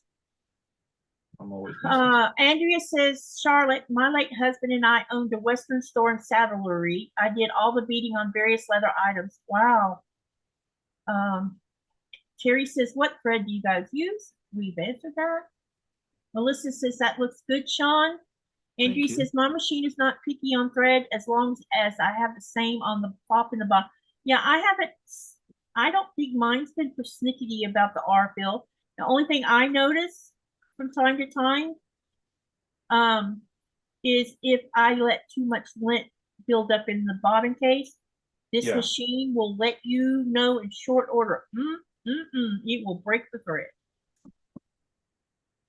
But it doesn't happen all that often. I don't let it get, sometimes I just forget to do it, you know, but I'm getting better about reminding myself to do that. Donnell says, same here, Andrea. Charlotte says, Andrea, that's awesome. I did beading for a Santa Fe leather and suede clothing designer. Andrea says, cool. Charlotte says, my eyes don't like those tiny beads anymore. And Andrea says, I used Walmart all cotton thread back in the day. It was 10 cents a spool. I know. Can you imagine that? And Andrea says, now I use serger thread. What's it?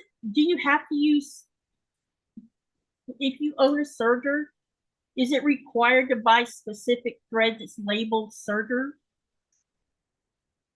I think you almost have to, because like it's going through at such a high speed. I think you'd need a thread that wouldn't break as it's going through at 100 miles an hour. I don't have a serger, and I have no idea what I would even use one for. Yeah, I mean, I'm taking a guess on that. So if someone knows more than I do, they can. Well, hang on, what happened here?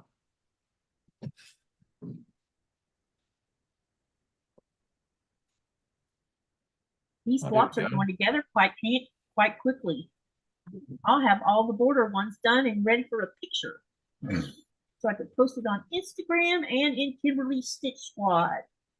Okay, Andrea says I was right. How about that? I should write that down the calendar somewhere. All right, hang on. Teresa, you still hanging about, lurking in the background? Laura says, I've gotten in the habit of cleaning my bobbin case before I turn my machine off each day. It doesn't matter if I've sewn all day or even an hour. Yeah, I clean mine when I do bobbin changes. Ouch. But when I'm in the United States, I'm going to see if I can find me a small hand itty mini vac where I can suck out things.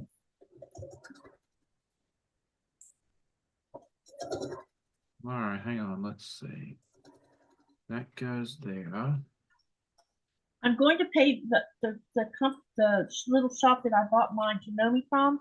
I'm going to pay them a visit in Copenhagen while I'm there, which I probably will be videotaping if she says it's okay. And I'm going to see what kind of deal, because this machine hasn't been serviced since I've had it. And I think this is going on year 4 with it. And I don't have a backup machine except for that little Singer Talent. And I just can't bring myself to even think about piecing on that. The reason I got this machine is because I was tired of the little one, because it wasn't made to do that kind of, piecing is abusive for a machine. In the grander scheme of things, is you're constantly moving fabric through the needle, and that little Talent just couldn't handle it. It would eat my, it was definitely like eating my half square triangle, even if I used a leader. Donnell says, I use serger for serging the edge of my quilt sandwich before putting on my binding. Plus, I have been really enjoying making quilted jackets. Andrea says, when I make children and baby clothes, they are going to be washed a lot. I serge the blocks together so that they will hold up to that many washings. Hi, Lil Wayne. He says, hi, gang. Hope everybody's doing well. I hope you are too, Lil Wayne. Did you know he's going to QuiltCon? Yes, it's supposed to be a top secret thing. Oh, whoops. He didn't tell No, me. this group already knew about it because he told us. His comment was, can y'all keep a secret? All of us said, yep, I'm going to QuiltCon. Yeah, he told me about it quite recently. He's like, "Hey, I'm going to QuiltCon. Love to meet up with you." And I'm like, "Oh, that'd be fantastic." I didn't expect him to go, but it's gonna be really fun to hang out and see Lil Wayne because he lives out there on the West Coast. So I was like, the chances of me seeing him anytime soon is pretty remote. So Yeah. yeah, he didn't tell me it was a secret. So whoops. He found him a He's out of little the bag and running down the street. yeah.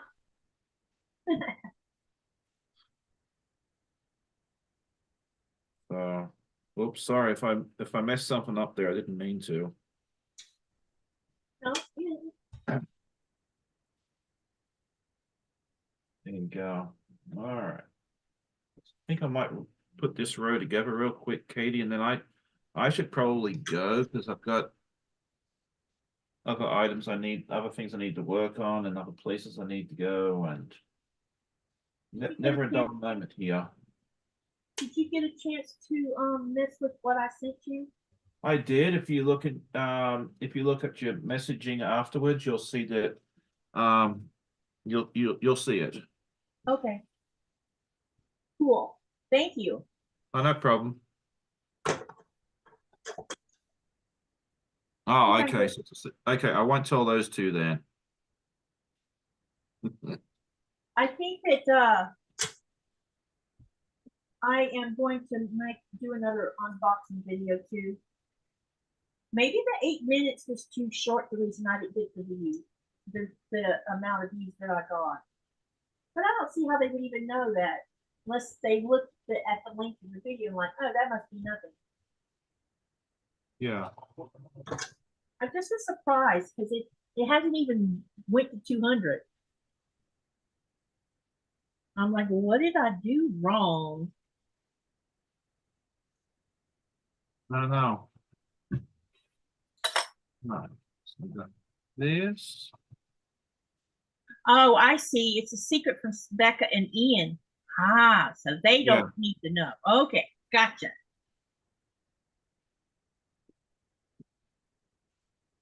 Maybe I must. Well, I won't tell them. Yep, you won't hear it from me. My lips are sealed, and so are my fingers. There you go.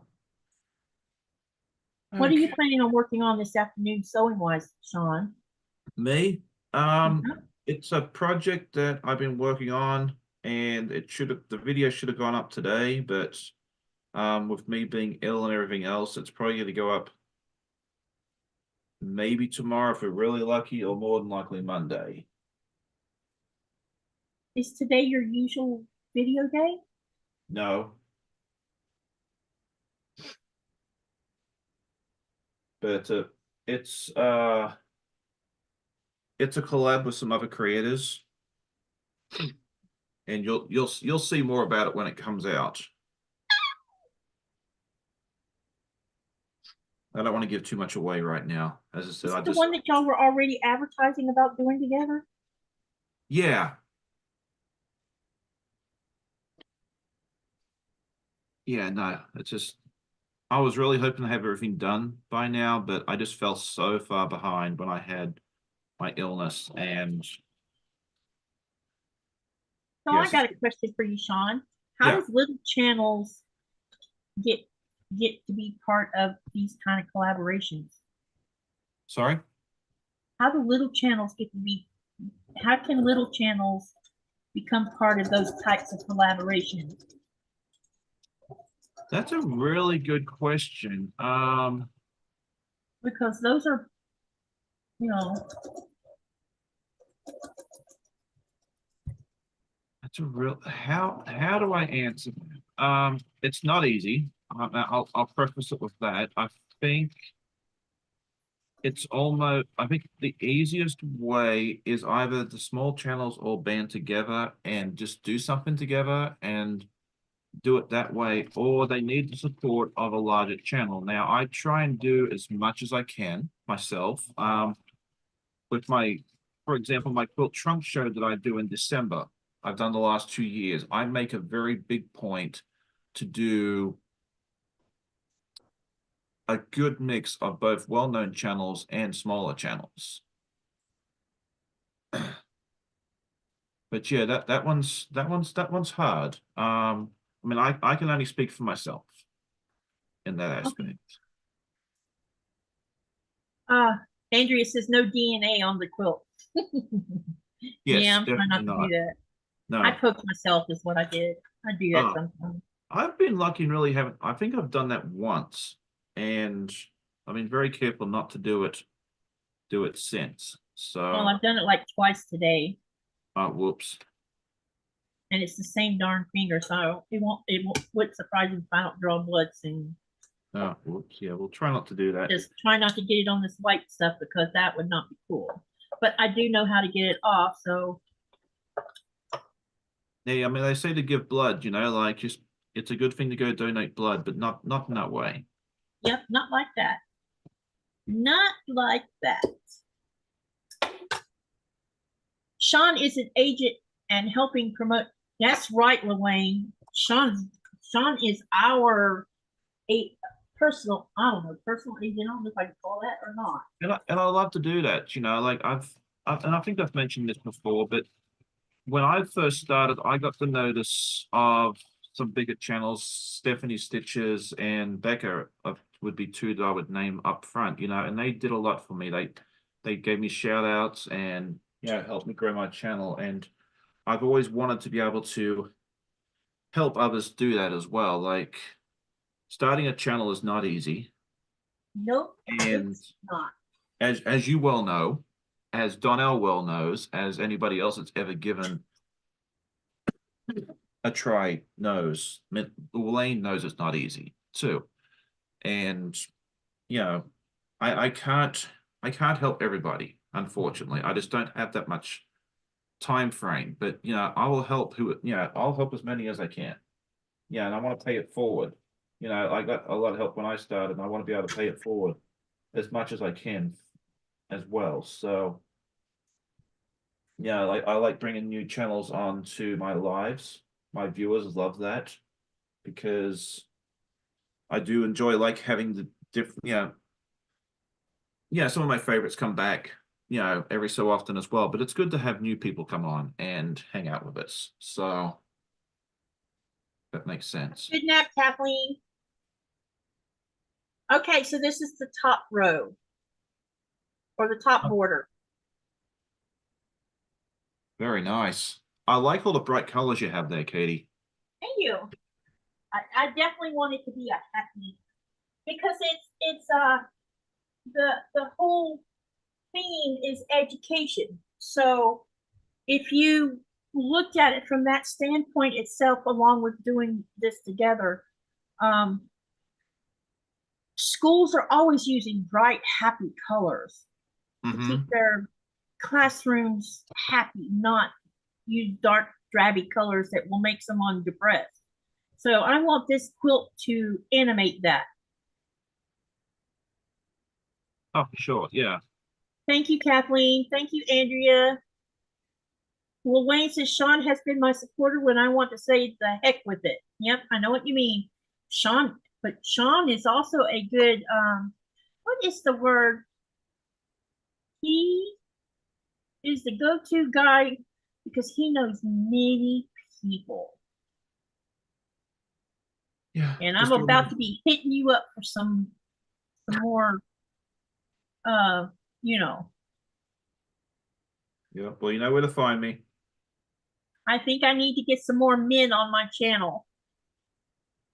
I only have 2 on there right now. You need to reach out to my buddies, Curtis and John over at Guys Quilt 2. Yeah, I was thinking maybe you could hook me up with them and also maybe Russ. Who is Steven? Steven is what's the name of his channel? Idiot Quilter.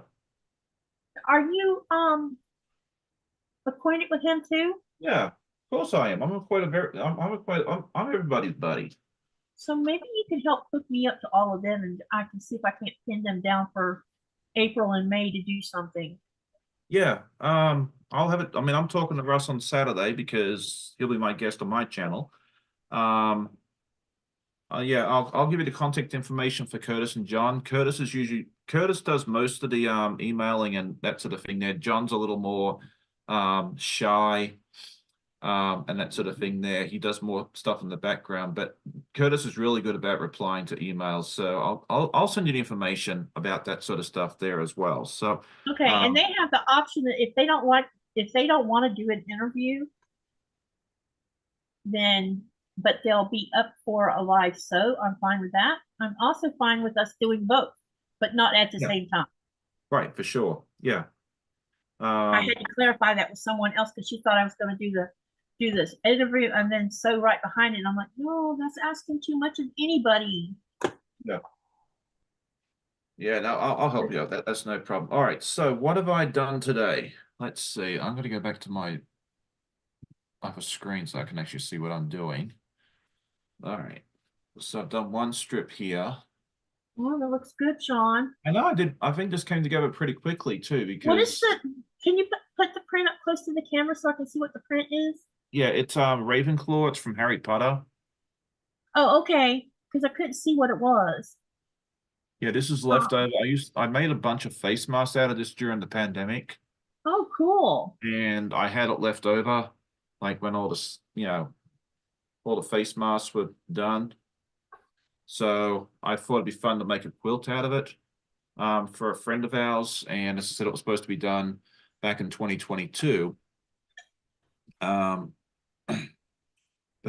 not done yet, I don't like deadlines. I like to do things at my own pace, and sometimes it takes a bit longer than we anticipate, and that's perfectly fine. I think we sometimes put too much pressure on ourselves to stay caught up. Like with the Alice in Wonderland project, this is chapter 6, which is the one starting today.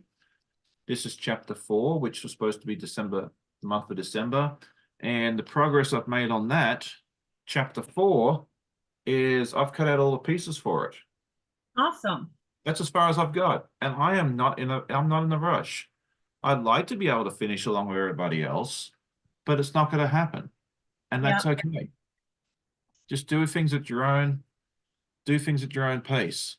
So Luane says, as Adam sews, he's a nice gentleman out in England or the UK. It could be Scotland or Colorblind Quilter. Wales. Let's say the UK, and that way I won't get it wrong. Tom at the Colorblind Quilter, Blue Bear Quilts. I'm not aware of that one, so I'm going to go check that one out myself. Yeah. Yeah, but you and I will get that. We'll get together on offline and talk about that, and we'll get. Hey, are you busy tomorrow afternoon? I worked tomorrow, but yeah, we'll chat. How about we wrap things up real quick, unless you plan on staying. And no, then I think I need to stop. I've been on here since 3:30, and it's now 10 after 6. So I think I've been on long enough. I have 2 more parts of this to do. That's part 1, but I got the blocks made, and that's the main thing. And I can sew while we're talking. So thank you everyone for coming to the live today and giving Vickiedy another warm welcome while she sewed with us. And also thank you to those of you who have started working on your Stronger Together quilt top. Please, please, please post your pictures in the Greenland Quilters group and the projects that you're currently working. That those of you who are not doing Stronger Together, that does not leave you out. Please go over there, post your pictures. Let's get the group going with pictures. So on Saturday, I can share with everybody what everybody's working on. And I thank you for coming, and thank you, Sean, for coming. And I'm gonna let Sean talk now. Yep, no problem. So yeah, thank you all again for hanging out and supporting Katy. She's done a wonderful job, I believe, in the 7 or 8 months that she's been doing YouTube, and I just enjoyed watching her blossom. So thank you for everyone that has come to support her and to continue to support. It's been a lot of fun hanging out. So yeah, with that, one quick announcement from me. I will be live with Kim Moose and the Cotton Cuts team over on their channel tomorrow afternoon at 1 p.m. Eastern. So I would love for you to come hang out with me and the rest of the team. They've got a list of questions, or I'm not quite sure what we're doing, but we'll find out together, and it should be a lot of fun. It's always fun hanging out with Kim and the Cotton Cuts team. and it'll be on launch day for Tree of Life, which is even more fun. So love for you to join me there. I'll have my live on Saturday morning at 8 o'clock as usual. Have Russ from Quilt Meets World joining me, and then podcast on Sunday morning. So that's me all wrapped up for the next few days. Thanks for hanging out with us, and I'll let Katie close us out. Okay, and also what I have going on Saturday the 3rd, y'all are gonna think I'm insane. I have 2 lives Saturday, and that's because one of the persons that I will be introducing, y'all have not met yet, she could only do it early in the day, and I didn't want to cancel my usual 7 o'clock Greenland time live, so I'm going to do both. So the first live starts at 12 Greenland time, which would be 8 a.m. Oh my gosh, it's going to come in contact with yours, isn't it? That's okay. Like people Janice of The Right Way is joining me.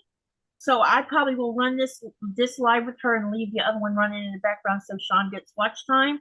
Come and at least come and say hi to her. You don't have to stay if you don't want to, so that you can go get back to Sean's channel. But if you drop by and say hi and give her a warm welcome, that would be great, because she's also a small channel that needs boosting. So let's help boost her channel.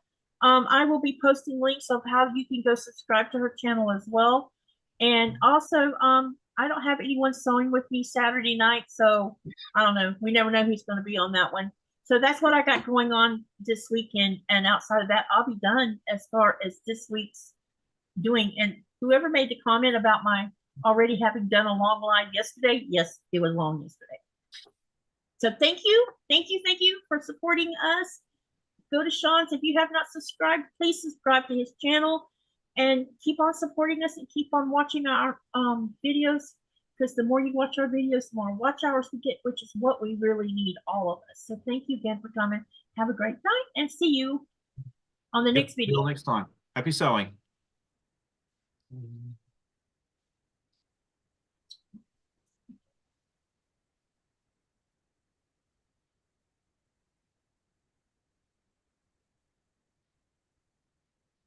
All right, so we're done, right?